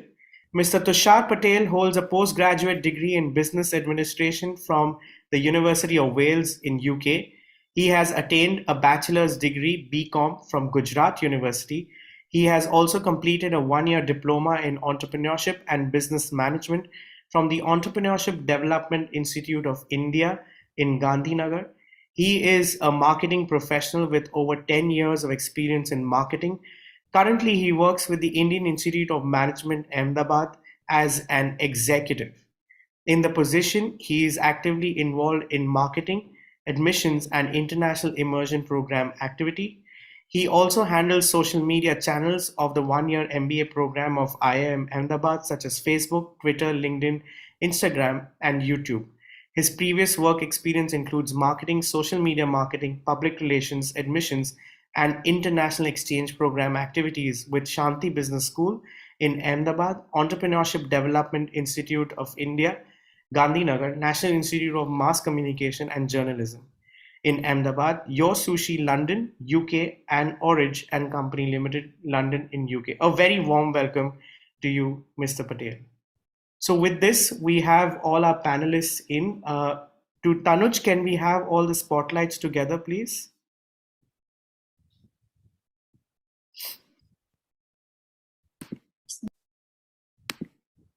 Perfect.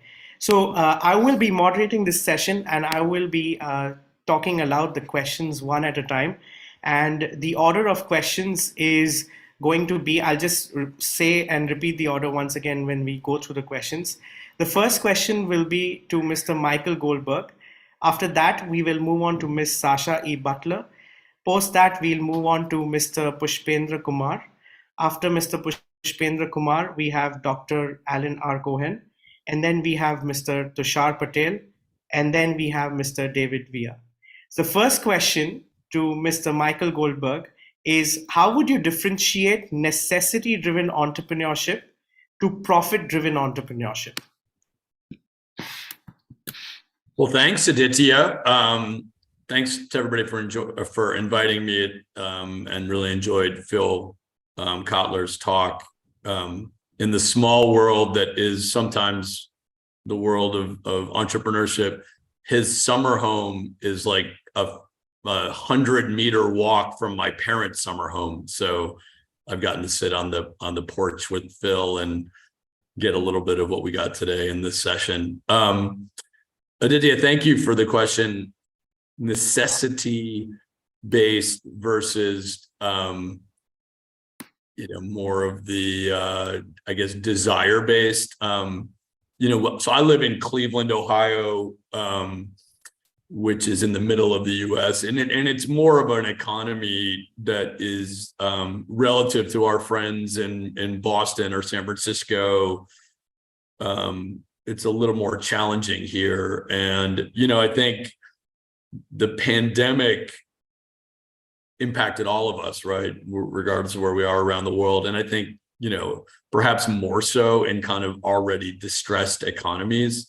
I've seen a number of things happen in Cleveland because we didn't have the plethora of opportunities that perhaps some of our other cities in the US have. So, and I think the pandemic showed, and often these things are called side hustles, but showed that there were opportunities for people who had day jobs to kind of explore passion projects on the side, whether those are startups out of necessity or startups out of passion. But I think the last couple of years and all of the economic disruption that happened around the world has been good for entrepreneurship, in that folks were forced, perhaps out of necessity, to try new things. So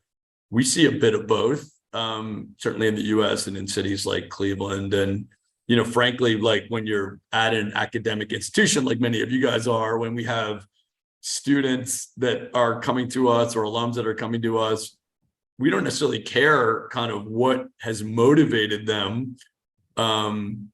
We just want to help. So I think we're seeing a bit of both. Thank you for your insights. I think the key takeaway over here is, as a part of the recent crisis, the health crisis that we've gone through, I think there's an influx and a bit of both happening, whether it is necessity-driven or purpose-driven entrepreneurship. Moving on, we have the next question from Ms. Sasha. How has globalization driven inclusivity in entrepreneurship? Thank you so much. It's a pleasure to be here. Globalization has undoubtedly driven inclusivity in entrepreneurship, creating a more level playing field for aspiring entrepreneurs and people from diverse backgrounds. Now, over the past few decades, globalization has transformed the business world in many ways. The most remarkable one has been the ability to level the landscape, allowing new voices to be heard and new opportunities to be seized by those who previously were excluded. One of the things when we look at globalization and how it has leveled that playing field, we look at it from the ability to connect with people from around the world, sharing ideas and sharing innovations in these communities that have been created through the various platforms. Also, the businesses having to recognize that diversity and inclusion by far brings about greater productivity. There have been some studies that indicate that 30 companies that have very diverse workplaces and workforces are 35% more likely to outperform their peers. Globalization also allows us to compete In the past, you had the large organizations and corporations who were able to monopolize the playing field.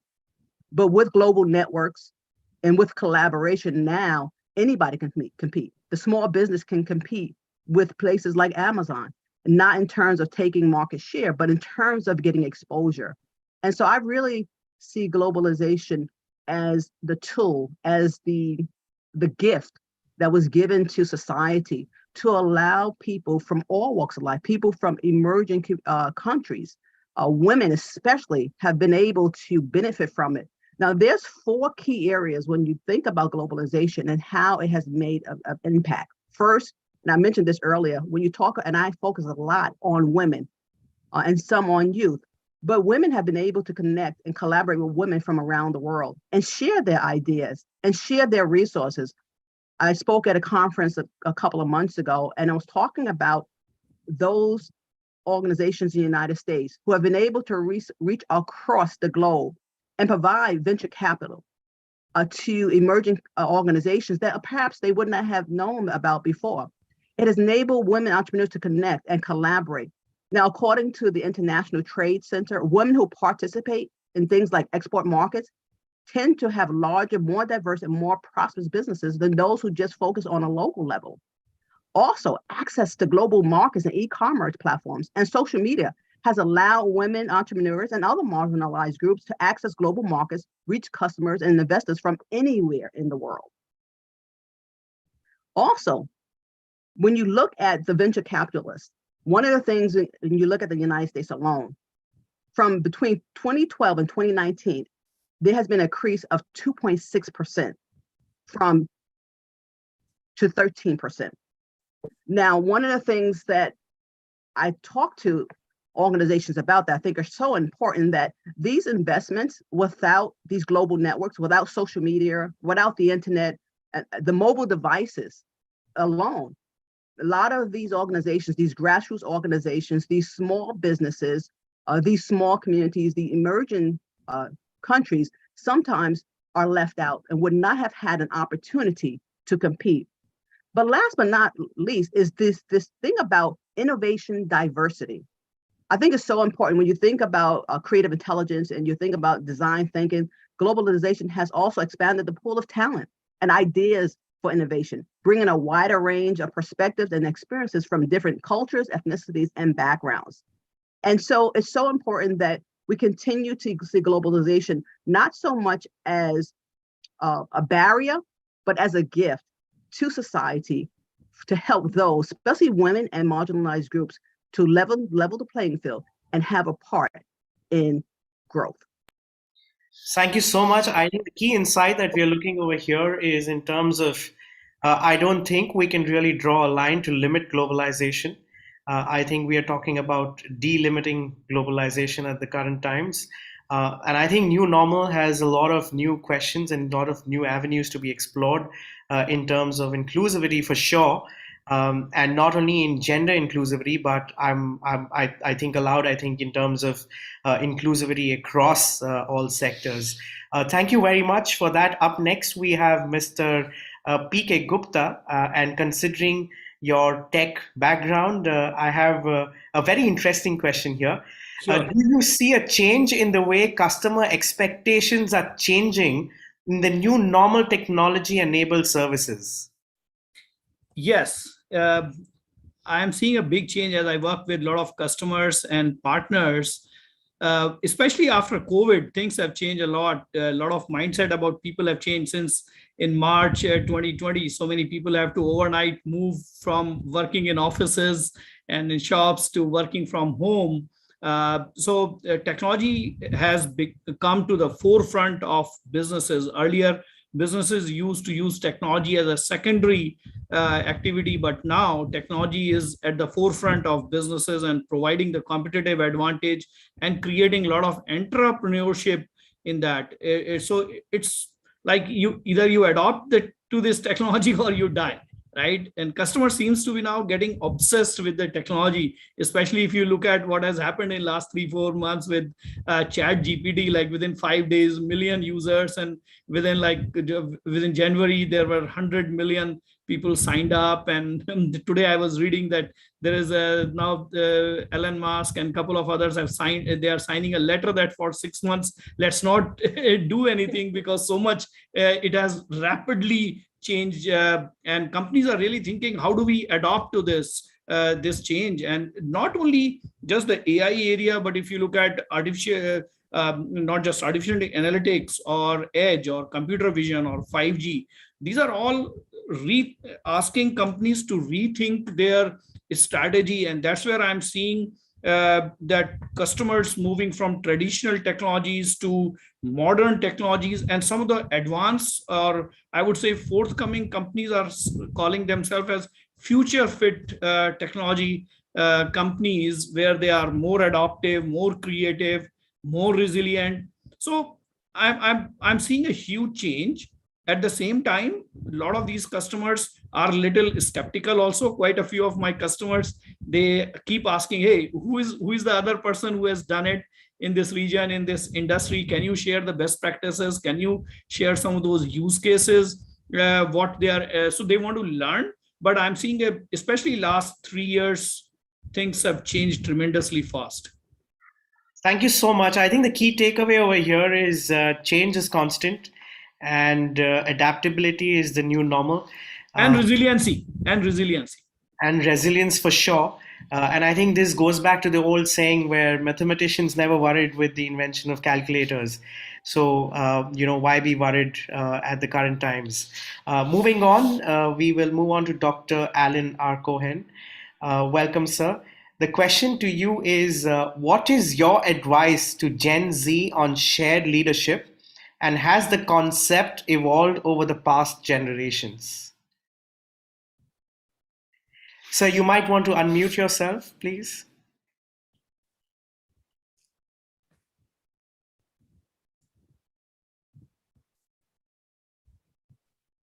How's that?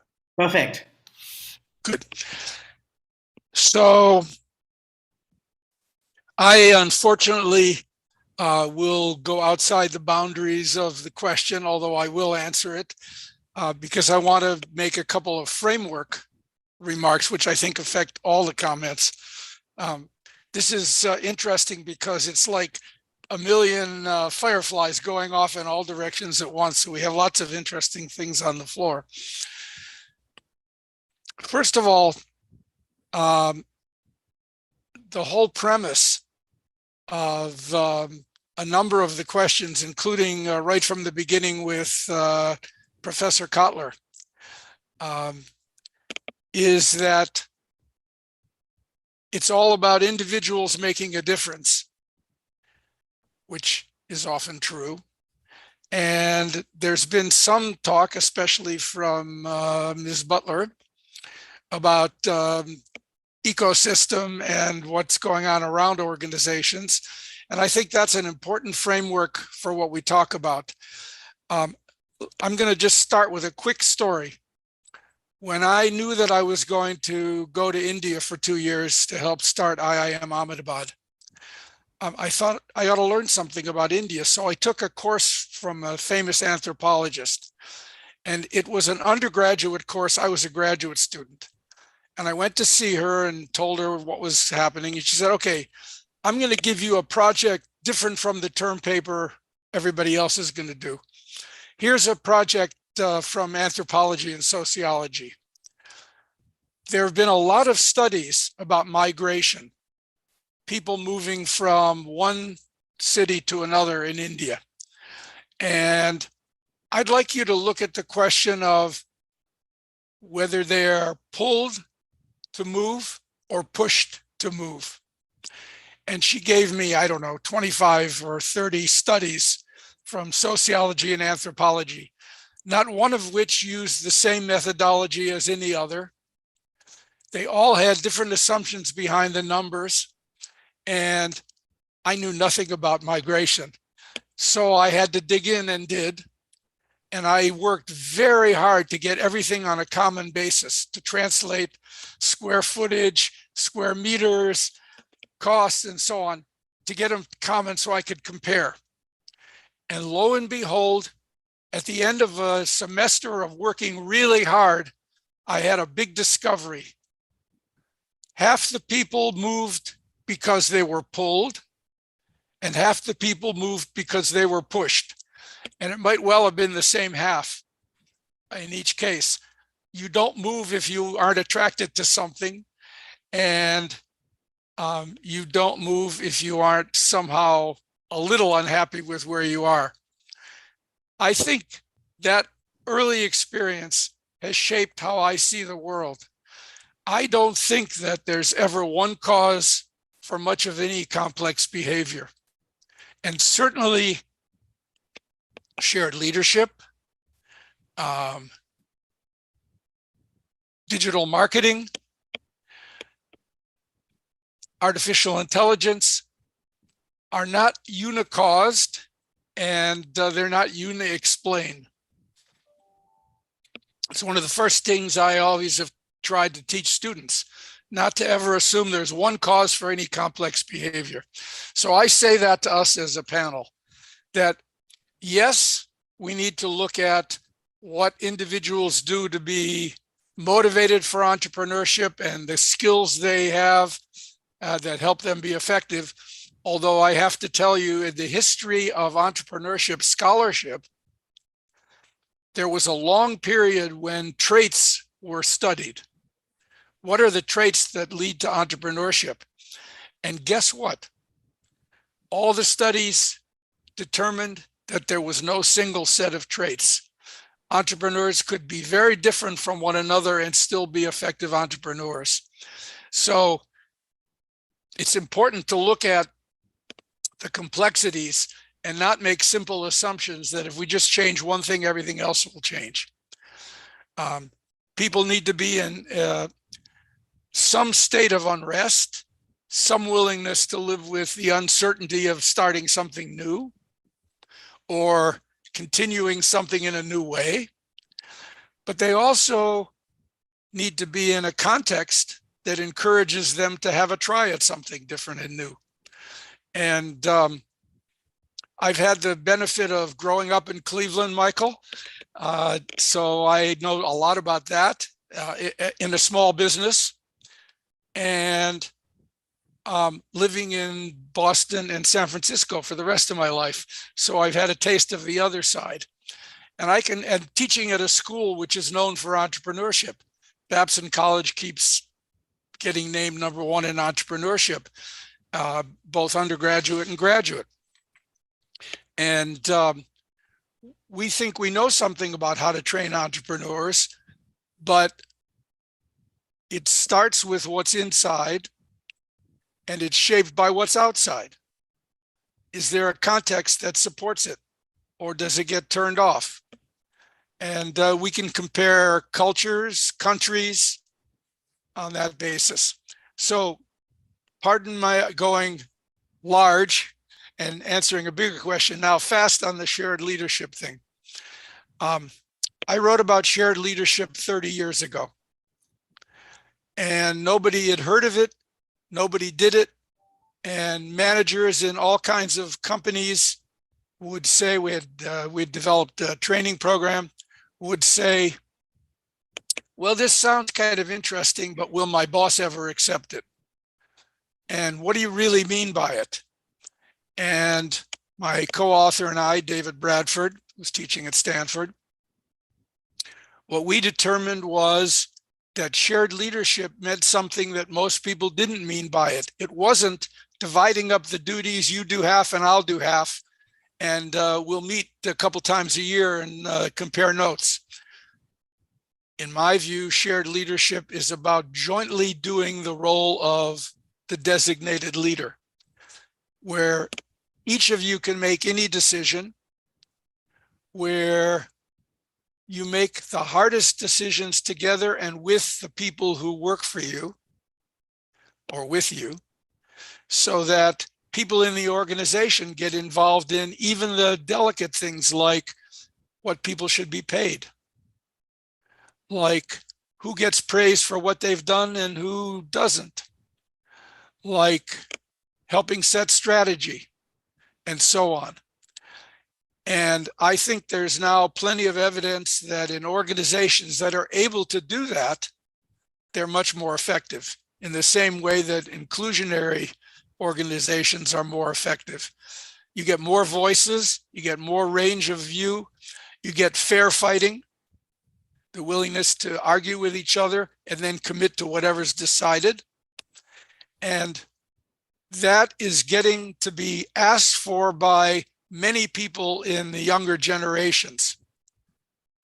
Now, is it because younger makes you more willing to do it? Not necessarily. There are younger people who are as rigid as the oldest authoritarian bureaucrats. And there are some people much older who are more flexible than 19-year-olds.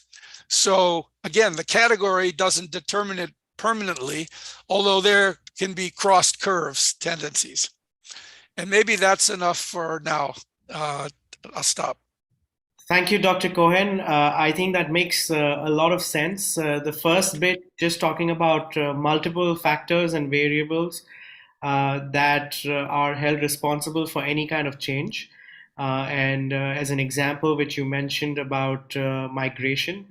And definitely, I'm sure a large amount of the audience logging in today is Gen Z, and I think this will make a lot of sense in terms of understanding the trait of leadership.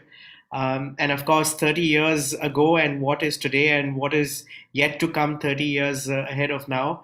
Definitely, as you mentioned, change is the only constant.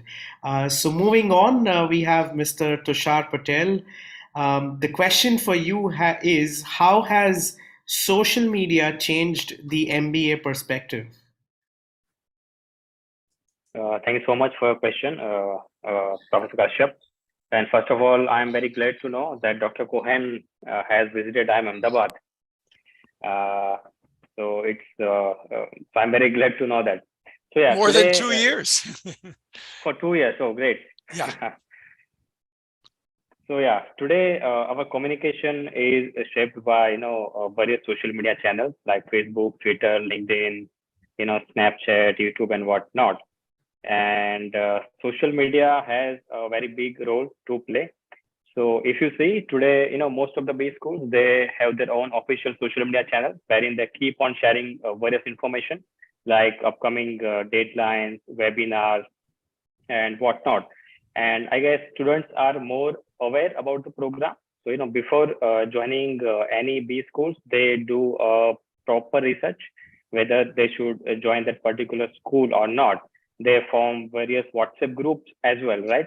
There are many online forums as well. They get in touch with alums over LinkedIn. They get in touch with current students. And I would like to mention that we also organize many webinars for aspirants, wherein we invite faculty members, alums, as well as current students, so that they get better understanding about the program. So I believe that social media has a very big role to play.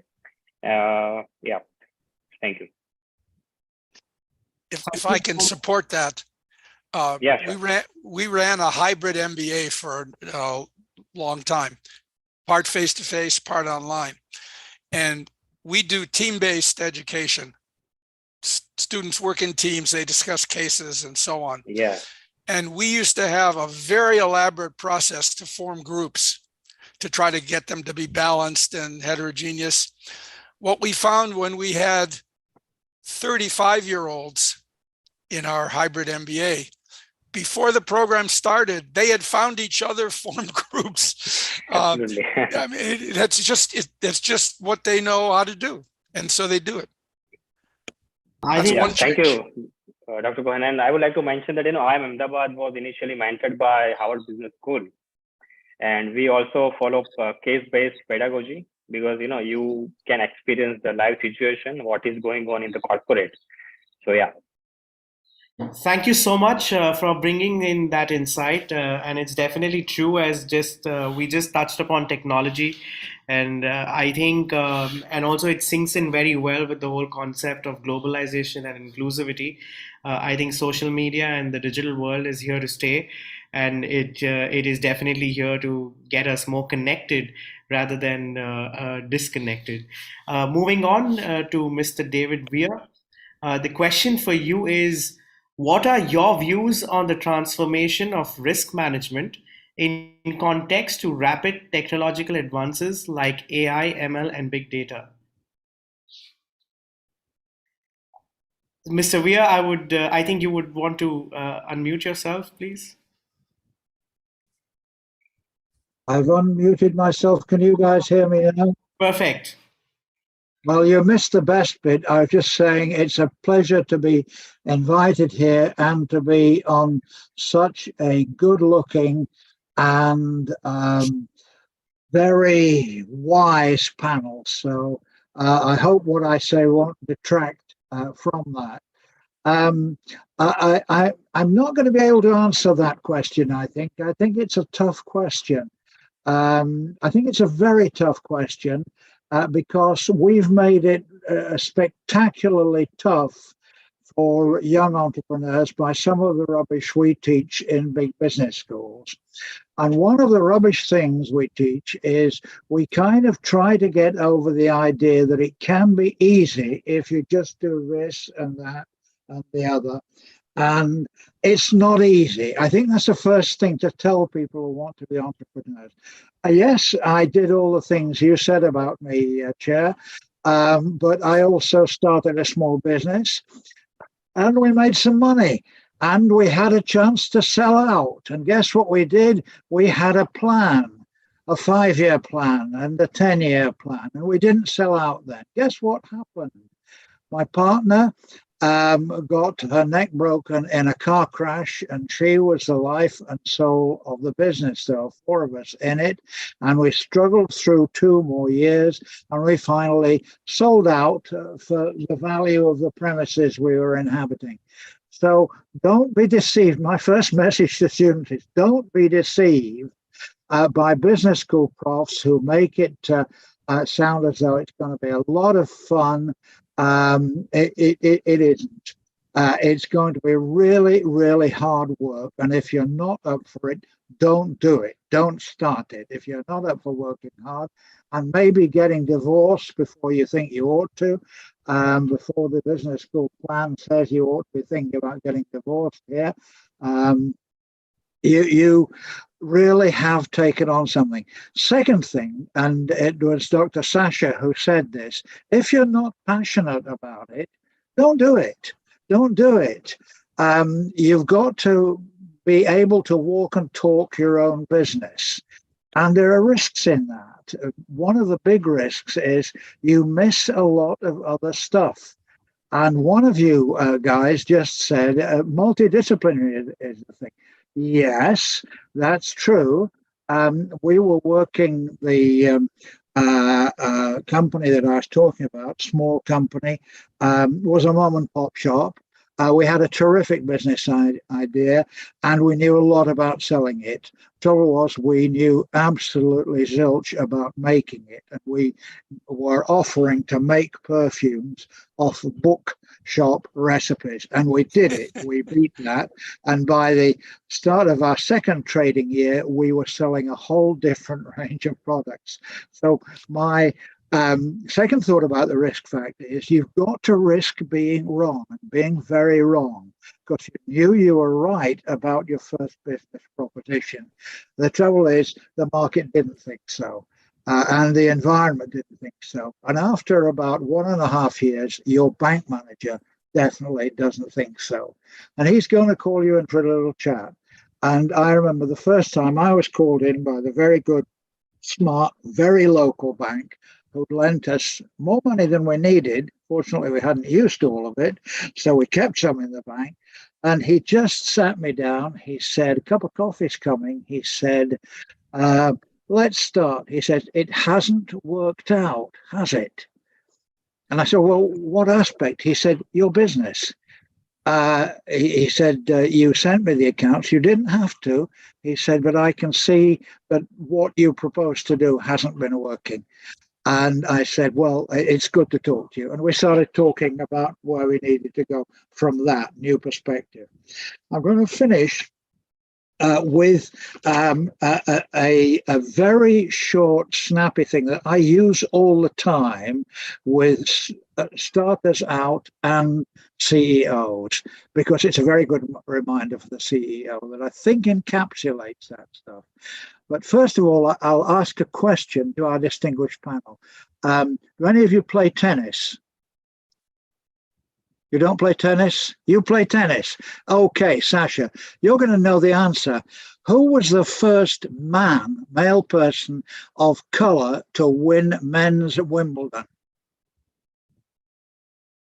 I don't know the answer, but I'm going to take a guess, and I'm willing to be wrong. McEnroe? No. Arthur Ashe. Arthur Ashe. Okay, follow-up question, Sasha. Yeah, come on. Who was the second man of color to win men's Wimbledon? You said of color. Okay, I don't know. Well, you're all right. There's never been one. So this guy knew something. He was an innovator in his skill set. He later became an innovator in his business proposition, and he became a millionaire out of that. And when asked to write a book about it, he said it's going to be a short book. And so he made a $3 million out of doing what we're doing today, telling other people how to do it. And he came down, I use this all the time, it's not smart, it's not business school talk. It's as simple as it can be. He said it's the answer to 3 questions, really. If you can answer these questions right, you're going to do it. What's the first thing? Well, first piece of advice is, sorry? How do you make money in the business? No, sir. No, sir. If you start out thinking that, you're going to lose money. It's not about that. You just have to know where you are. Start where you are. He said, start where you are. He's a tennis player. He became a tennis coach. He built up a chain of tennis coaching. He started underprivileged. Where did he start his business? In the inner city, right? Start where you are. That you have to know where you are. That's the thing a lot of people, particularly MBAs from good business schools, often don't know. They don't know who they are. And what do they know? They know zilch, right? When you're 21, you don't know very much. Okay. Second thing is use what you have. Right. With the bracketed subscript, which is or what you can get hold of, right? And if you get a walk-in, as we say in the Windows business, because I used to be a director of a double glazing company, if people offer to buy your windows, you try to be able to sell them the windows that they're prepared to pay. It's a walk-in, right? So use what you have. And if it's people, right, the second person you appoint is the most important person who you put on. You lower your risk by appointing people you trust and who generally don't do what you already brought to the business. You can't have 2 U's, because you're going to fight. And the third thing is do what you can and be prepared to update that when something happens, like when your main business partner gets her neck broken in a car accident. You have to change. And that's what wicked management is about, if it's the answer to wicked problems. Wicked management is also the ability to think on your feet.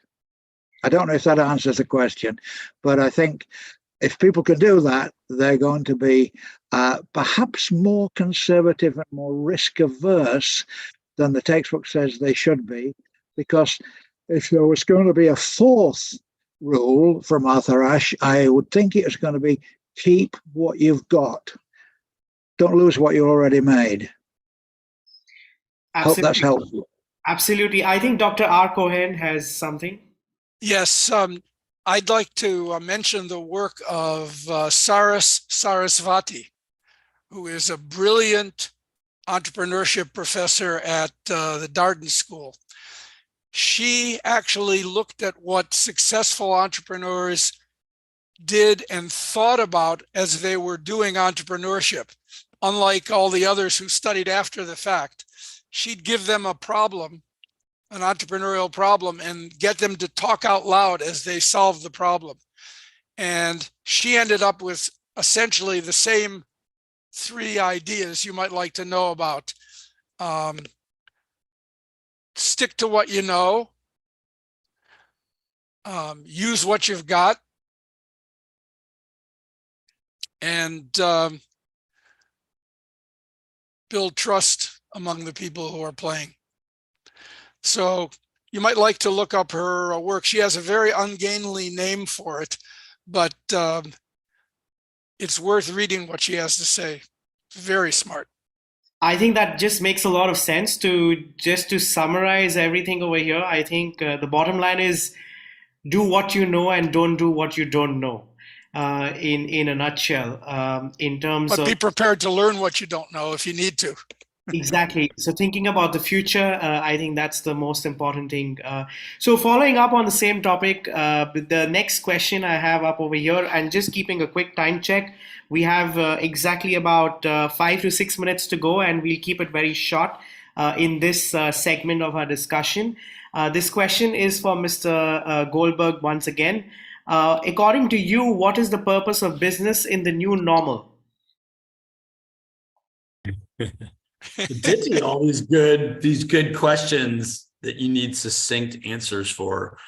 One of the things that is exciting to see on our campus here, and my sense is with a lot of the folks that are gathered here today, younger people want to see business and the good impact that they can do, that business can have on the world, hopefully good impact. So I think this social impact, sustainability, interest in what business is doing. And obviously there are different ways to try to solve social challenges. It could be through the work of an NGO. Obviously, it could be through the work of government, but it could also be through the work of the private sector. So I'm really pleased seeing so many young people, including my own kids, thinking about business and the impact that they can have on the world. We actually have a center at our university called the Fowler Center for Business as an Agent of World Benefit. And I'm really excited to see that the interest that young people in particular have on using business to make social impact, and that there's a lot that the world needs to address, whether it's climate change and other pieces of sustainability, broadly speaking. And I'm excited to see young people thinking about starting businesses that address these challenges. Awesome. So I think there is definitely a positive change, if not a constant change. I think that's the key takeaway over here. Moving on, Mr. PK Gupta, a very short one on this. How do you think technology will play a role in shaping the entrepreneurial mindset in Gen Z? So I grew up watching the black and white Star Trek, and I'm a big fan of it. And 2 key themes which stood out for me in my childhood was from their starting, which used to say to explore strange new worlds and to boldly go where no man has gone before. And I feel the time is now. The kind of change which is happening, the kind of emerging technologies which are coming in every area. We are living in the data world. Is a digital age. Data is growing like crazy in leaps and bounds, from 97 zettabyte last year in 22 to 175 zettabyte by 2025 and 572 zettabyte by 2030. So there is enough data being generated, enough opportunities being created. And as I said before, that COVID really accelerated that digital transformation based on IT transformation, application transformation, or workforce transformation, security transformation. But the biggest thing is out of these is the personal transformation. these technologies will not do anything if we don't change. If the Gen Z thinks everything is very free, everything is coming, and I think some of the professors rightly said nothing comes without the hard work. Means they still need to work hard. There are no free lunches. To end, I would say imagination is limit today. There is unlimited potential with all the technologies coming, the convergence of the technologies happening, AI with 5G, with edge, AR, VR, digital twin, metaverse. You talk about this, and as you can think of some innovative ideas, you can think of how do I combine this and create value for businesses, they will be successful. Thank you very much. I think the key takeaway is as long as there is value creation, as we talk about the value economy, I think that's the way forward. I'm just doing a very quick time check. We have another 3 to 4 minutes to wind up, but we'll take maybe 1 or max 2 more questions over here. The next question is for Ms. Sasha. Do you think, or has the new normal changed the meaning of global citizenship? And if yes, how has that changed? I think you might want to unmute yourself.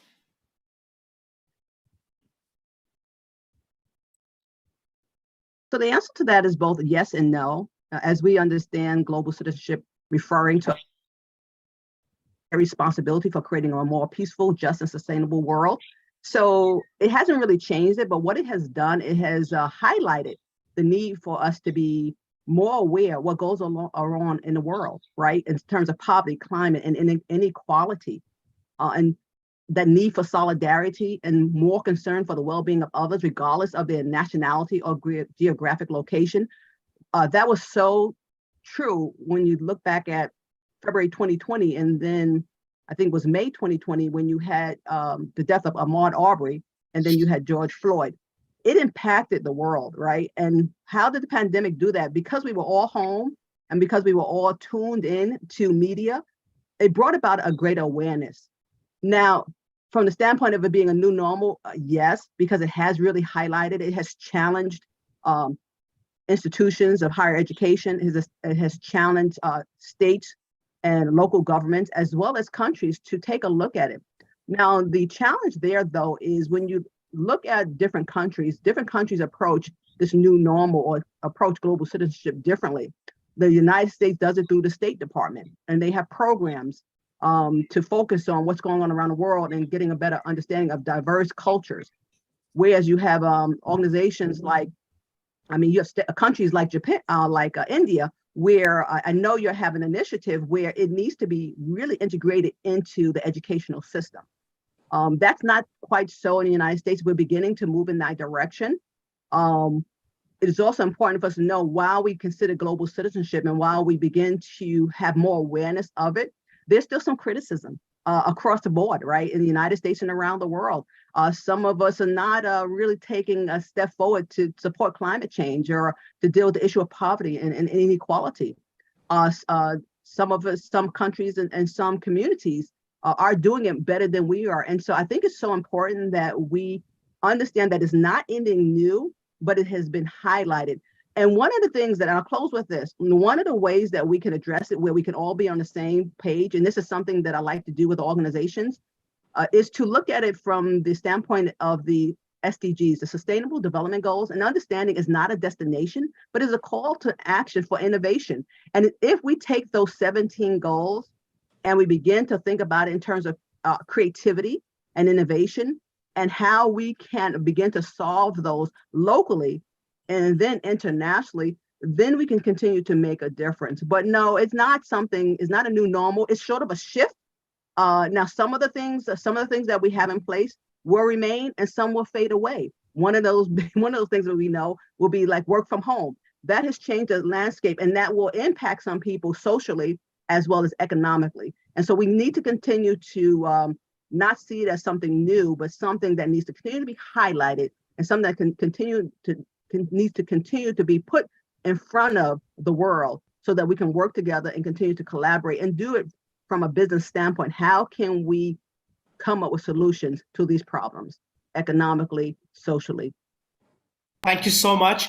I think we are almost coming to an end of the discussion, but to close it, I had something fun over here, and I just I think I'm going to put you on the spot, and I'm going to ask you one final question. If you had one word to define the new normal, what would that be? If you had one word to define the new normal, what would that be? Can we start with Dr. Cohen, please? Oh, that's unfair. I could never say anything in one word. Probably versatility. Thank you so much. Mr. Goldberg? I'm trying to think of something funny. Maybe pickleball. Okay. Adapting from tennis to a new sport to a new business. Mr. Veer? I think interculturality. This is everything we're doing today shows how important it is to carry on being prepared to learn what the other people think, to try to get at where they're coming from. What have they got in their head? That's what led me into doing research and consulting in the Arab Middle East, because when I started, I realized that there were a lot of assumptions about it, but very few people know how those guys think and what's coming out of their head. So I say interculturality. Thank you so much. Mr. Gupta? I would say resiliency. Okay. And Ms. Butler? Intersectionality. And Mr. Patel? I guess flexibility. You have to be flexible in new normal, I guess. Yeah. Thank you very much. It's been an enriching session, and I sincerely would want to convey heartfelt gratitude from Atlas Skilltech University and the entire team to all of you to made it here. Especially, we are all in different parts of the world, and it is at different hours at the same time. So once again, thank you very much for the enriching talk. I would now like to hand it over to Dr. Shahani, and if you would like to have a little interaction with the panel members as well. So this has been really brilliant.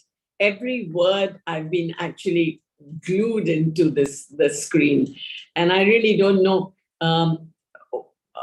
what should I say, because I think it was so expansive and there was such depth that every minute we were all glued to it. So I just want to say that I think one of the messages that I'm going to take home definitely is stick to what you know, but learn what you don't know. And I think that's what I think we'll have to tell our students also, because very often the second part of learn what you don't know is quite forgotten. So I'm so happy to see this, and also to see that younger people want to see a good impact. And I'm happy to say that you brought about the 17 goals, SDGs, and you talked about social impact and sustainability and social change. I think this is something that we are encouraging in our university. We are very hopeful that young students can make an impact in their communities and work and bring about social change. I always say that if we are creating designers, we want to create designers with a heart, managers and leaders with a heart, and technologists with a heart, because the world needs it even more today than before.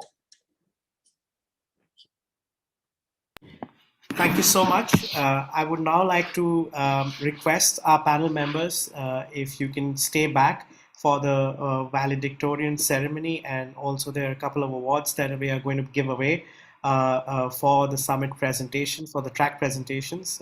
So it's a humble request. It'll be great to have you as a part of the ceremony as well. I'm going to hand it over to Dr. Chetna to take it on from here. Over to you, Dr. Chetna. Thank you, Aditya. And thank you everyone for that brilliant discussion. I would now like to introduce our Vice Chancellor, Dr. Rajan Velukar. Dr. Velukar has been a distinguished academic leader in Indian higher education for over 3 decades now. He has served as the Vice Chancellor of the University of Mumbai and has received recognition for his outstanding contributions to research and innovation in India. Dr. Velukar has been invited to speak at numerous national and international conferences. and has published several papers on topics related to higher education and academic administration. I'm honored to invite Dr. Velukar to share his valedictory speech with all our esteemed delegates. Sir. Thank you. Thank you, Chetna. Thank you, sir. It is a wonderful moment for me to listen to so many people and to be amongst all of you. The Honorable Chancellor of a New Age Atlas Skill Tech University, Dr. Indu Shani, all the experts and panelists, those who are present here, and all those who are participating in this wonderful national conference, which was conducted online.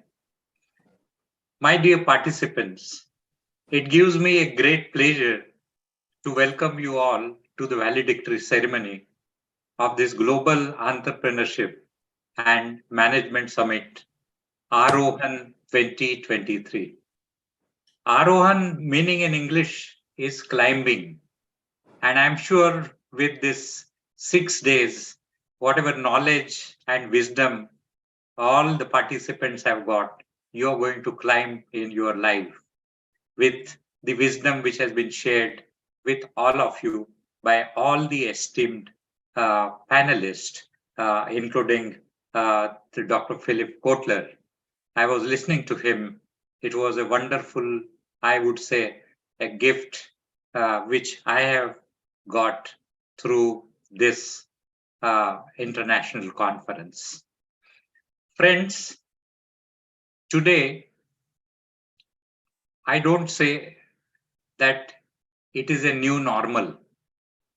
Being a student of statistics, I understand what normal is and what normal distribution is. But post-COVID, the situation has changed. And therefore, I would say that it is not normal, but it is a non-linear. And many times it will be a chaotic kind of distribution which we are going to face in our life. And therefore, we have to go beyond this normal. This summit has given an opportunity to all of us to come together and discuss the challenges and opportunities facing businesses in the post-pandemic world, which is a very, very dynamic world through which we are going through. The past year has been a time of unprecedented change and disruption, and businesses have had to adapt quickly to the new normal. As we look to the future, it is clear that sustainability will be a key driver of success for businesses, consumers, and stakeholders are increasingly demanding that businesses take responsibility for their impact on the environment and society. And those that fail to do so risk being left behind. The theme of this summit was very, very relevant in the context of the post-COVID-19 pandemic. We don't know. We had seen the pandemic exactly 100 years before in 1919. Of course, in addition to that, we had seen the First World War and we had seen the challenges, but we have overcome all those challenges and converted those challenges into opportunities. I'm sure with the wisdom which has been shared by all these experts, we are going to be benefited. At least we will prepare for any kind of challenges which the humanity is going to face, and we are going to prepare with the wisdom which has been shared with us. The pandemic has exposed the vulnerabilities of our economic, social, and environmental systems and highlighted the need for more resilient and sustainable business models. It has also accelerated the adoption of digital technologies and remote working, which have the potential to reduce the environmental impact of business operations. I must say that in the past few days, this last 6 days, we had the opportunity to hear from all the experts, those who have spent their lifetime in either the businesses or education of businesses or the industries and transform themselves and their own organization. So I would rather say that this was not a international conference, but I would rather say that it was a festival of learning. So festival of learning for every one of us. In 2003, John Daniel, President of Commonwealth of Learning, came out with the term mega universities. And he said that those who have more than 100,000 students will be called as mega universities. And now I would say if we apply the same principle to the conferences, international conferences, then this would be called as a mega conference. So I must compliment and congratulate Varsha, her team of teachers, and especially the students, those at this age. When we were students, we were not knowing all these things at this age. But at this age, you have made this event successful. And therefore, I compliment Dr. Varsha, all the teachers, those who work with her, and all the young minds, because future is in your hands. And you know how to safeguard the future.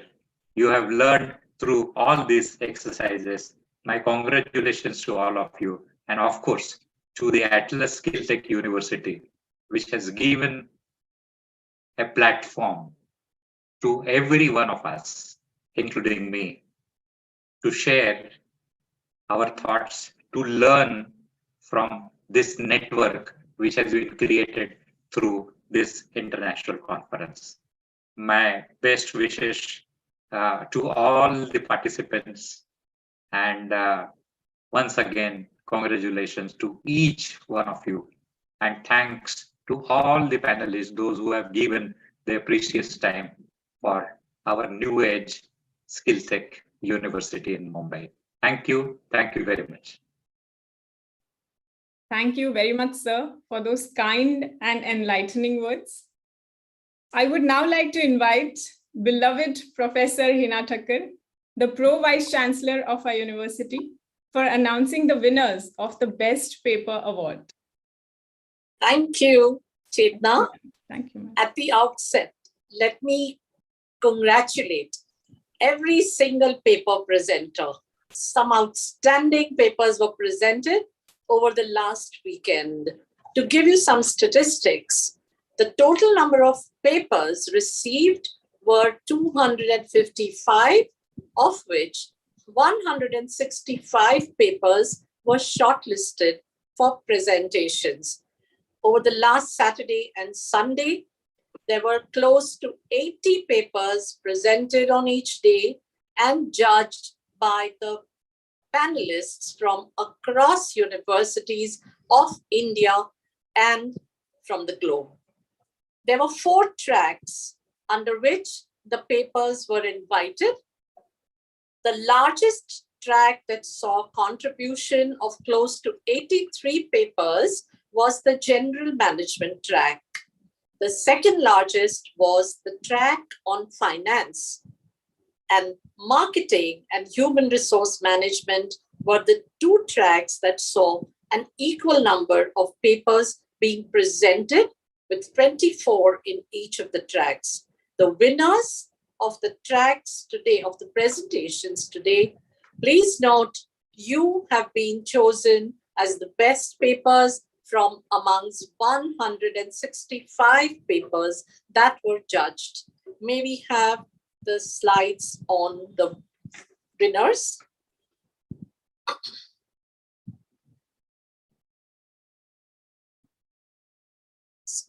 Put it in the slideshow, please.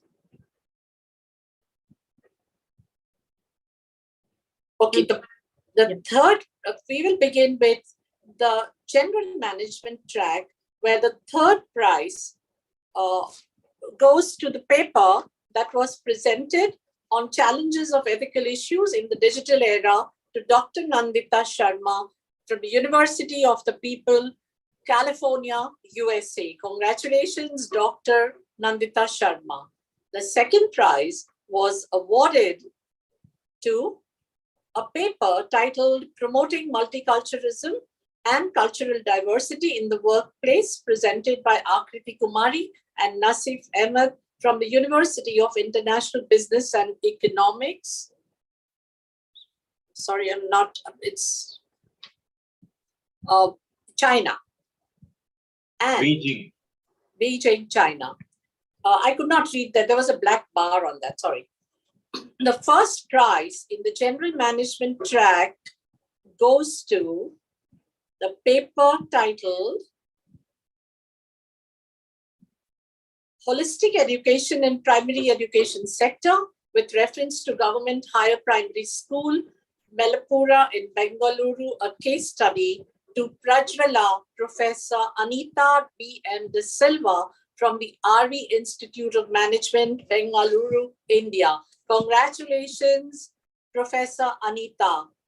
This first prize entails e-certificate and a cash prize. Moving on to the next track. Maybe go to the next slide, please.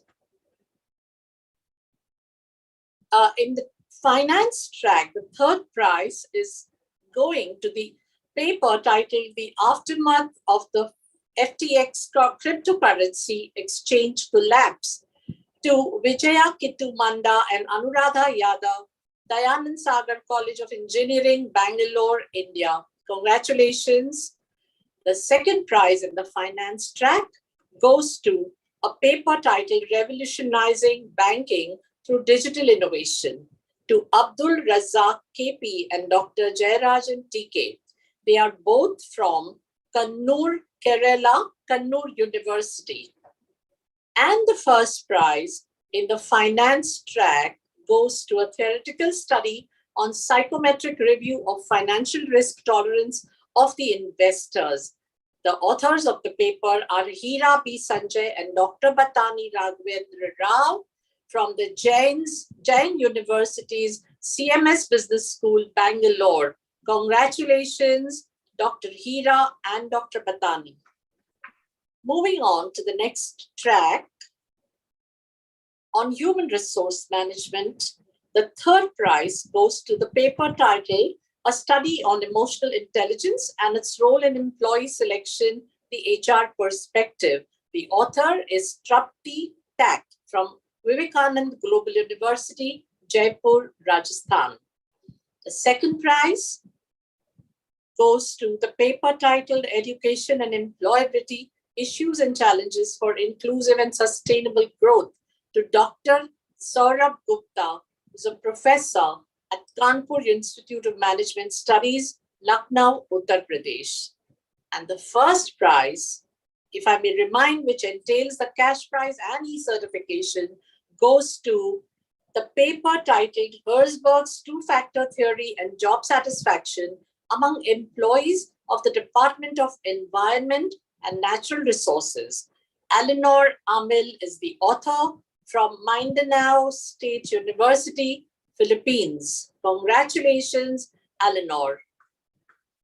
In the final track of marketing management, the third prize goes to the paper on a conceptual study on online grocery shopping perspectives and behavior in India. The authors were Dr. Lakshman K, Mrs. Sarita SR, and Mrs. Shilpa Mary from Jain University's CMS School, Bangalore. The second prize goes to the paper titled Digital Marketing, A New Storm in the Sea of Marketing. The authors are Shruti Yeole and Yash Salunke from the Vishwakarma University, Pune, India. Congratulations. And the winner in this track, the first prize in the marketing management track, is the paper on green marketing, a study of consumers' attitude towards eco-friendly products. The authors are Bhavyaraj Singh Jhala, Mrs. Hardita Damilia, and Dr. Shrikant Ratley from the Marwari University, Rajkot, Gujarat, and from Atmiya University, Rajkot, Gujarat.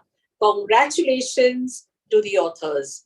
And there is one prize for the overall best paper, which entails again a cash prize, and that goes to an empirical study on measuring the perception for selected healthcare services provided by primary healthcare centers in the selected villages of Vadodara district.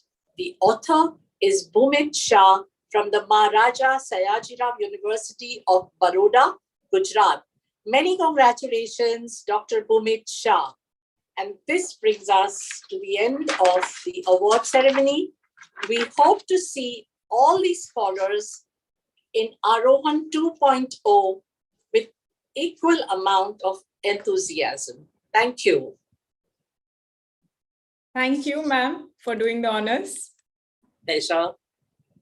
As we draw close now to the end of Aarohan 2023, I would now request Dr. Varsha Agarwal, the very adored convener of the summit, to propose the vote of thanks. Thank you, Dr. Chetna. Thank you. As we have come to the end of Global Entrepreneurship and Management Summit, Aarohan 2023, I extend my thanks to our Honorable Chancellor, Dr. Indu Shahani, our Vice Chancellor, Dr. Rajan Velukar, all Pro Vice Chancellor, Professor Hina Thakkar, Professor Meena Krishna, and Professor Bulbul Chaudhary, and our esteemed Executive Founding President, Mr. Siddharth Shahani, for his overwhelming support throughout the event. Special mention to our Atlas Skilltech University Advisory Board members for all their wishes and encouragement. I'm extremely thankful to our esteemed keynote speakers, Mr. Martin Roll, Global Thought Leader on Strategy Transformation and Leadership Senior Advisor, Best-Selling Author, Dr. Eileen Somers, Executive Director, Global Entrepreneurship Monitor, Switzerland, Dr. Rahat Munir, Head of Department of Accounting and Corporate Governance, Macquarie Business School, Australia, Mr. Sunil Tulsiani, Founder of Private Investment Club, Dr. David Tucker, Father of Modern Branding, Dr. Indu Shahani, Founding President and Chancellor, Atlas Skilltech University, Dr. Rishikesha T. Krishnan, Director, IIM Bangalore, Dr. Philip Kotler, Father of Modern Marketing, along with all our esteemed panelists, Mr. Michael Goldberg, Executive Director, Wheel Institute of Entrepreneurship, Case Western Reserve University, USA, Dr. Ellen Aarohan, Professor Emeritus, Babson College, USA, Mr. P.K. Gupta, Global CTO, Dell Technologies, Sasha E. Butler, CEO, Center for Global Alliance and Leadership Expansion, USA, Mr. Tushar Patel, Program Coordinator, PGPX for IIM Ahmedabad, and David Weir, Advisor, Emerald Publishing, and Professor of Intercultural Management, York St. John University, United Kingdom, for delivering their thoughts on the concept of sustainable ideas for business in new normal. I would also like to thank all our deans, directors, and heads from the bottom of my heart, along with our admin team for their assistance, the faculty members for their participation and encouragement, the facilities manager, and the non-teaching staff of Atlas Skilltech University for their all-time support.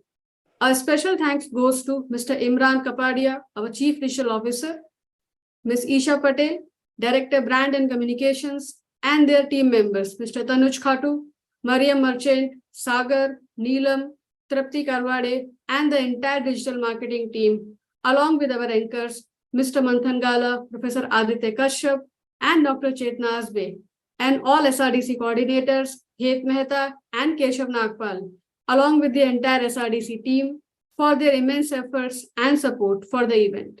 At the very end, I would also like to thank all our wonderful participants and paper presenters whose engagement and active participation have fulfilled the purpose of the event.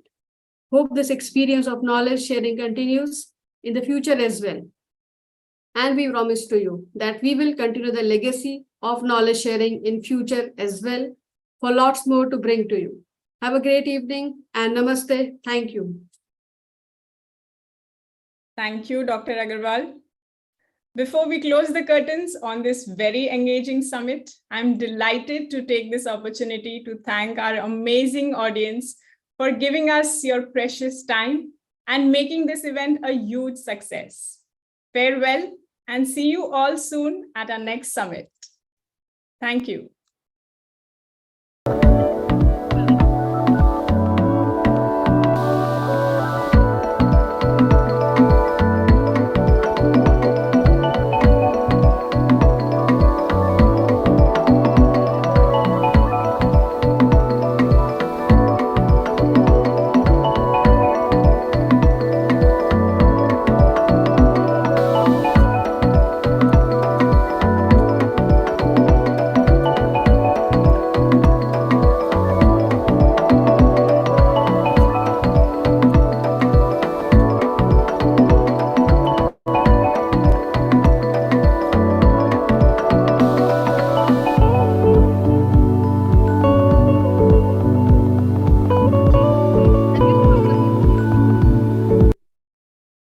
So all the students who are present here, I would like to thank all of you for making this possible. It was not at all possible without all of you. So big shout out to all of you. Any of the student would like to say something? The floor is open now. You can unmute yourself. You can just raise hand, I think. Keshav, are you trying? I want to first personally, I've never ever seen, personally thank all of you, never ever seen such an audience which didn't even move their heads. Yeah. It was amazing. I second that. I will just take a moment to give them the control to unmute themselves. Just give me a moment. Yes. Till then, we would like to keep saying that this is just amazing. Yes. Now you need to unmute, ma'am, yourself. Please unmute yourself, ma'am. Yeah. Now, any of the students... I just want to say a big thank you to all the students. I haven't seen an audience like this, which did not even move their heads, and no distractions for the speakers, because the speakers were occasionally putting on the entire screen. And I would say that, oh my gosh, this is unbelievable. Congratulations. Carry on this good work. You have set a high standard for people who are going to follow you. And I can say that Atlas Skill Tech University is going to be known by you as young scholars who are going to take this world on. Hearty congratulations. Students, we would like to hear something from you now. Thank you, Varsha. Thank you so much, Varsha ma'am, for giving us this opportunity. This is a once in a lifetime opportunity that I've got. I truly never experienced such a, being part of such a big summit in my entire life. This is the first time that I am actually got a platform to, be there, participate, and, get to learn so much. This is a great opportunity. Thank you so much for making me a part of SRDC. Thank you, ma'am. Anyone else wants to speak? We can have one more student. Yes, ma'am. Even I would like to thank you all for this opportunity. And, Aarohan, we started off with working for Aarohan from a very long time. And I think it's been a mix of emotions, but in the end, it turned out to be really great. And I'm grateful to be a part of this team. And we hope to go higher and higher after this entire session. Thank you, ma'am. Varsha ma'am, announce the date for Aarohan 2.0. All yours, ma'am. You need to. This batch will be there in SYMBA at that time. Sure. Janvi, I think Janvi also wants to say something, and with that we'll conclude. Janvi Bhatia. Varsha, it was really good. Janvi, can you unmute yourself? Janvi Bhatia or Janvi Gorasia, both of you. Ma'am, it has been such a pleasure to have this opportunity. And today when we were trying to get everything from Philip Kotler, I had goosebumps all the time. I mean, to imagine this, to be studying him all my life and to be actually learning him on site, it was just phenomenal. Thank you so much, ma'am. Did you all notice how updated he was? He knew the latest trend and technology, latest. And now he's writing on metaverse. Imagine. I don't know if I have the patience to go through one more book of his. I've seen so many of his books, read so many of his books, but I tell you, amazing, amazing. I wanted to just find out some articles how did he become a marketing professor from an economist? And then there were 20 articles on that. And it's great. And see how active he was. And he didn't take help from anyone. He did it all on his own. Yes. So I'm glad that. But maybe next time, Varsha, it may be a good idea that we should ask them to mail their presentation to us so that we keep it ready just in case they have any problems. Sure, ma'am. If they agree, I will do so. Yeah, if they agree. That is true. Because sometimes, but I think they should agree because they know that this is being recorded. And it's on YouTube now. Yeah. Yes. So they would know that. So we are waiting for Aditya Kashyap to tell us tomorrow morning if he's joining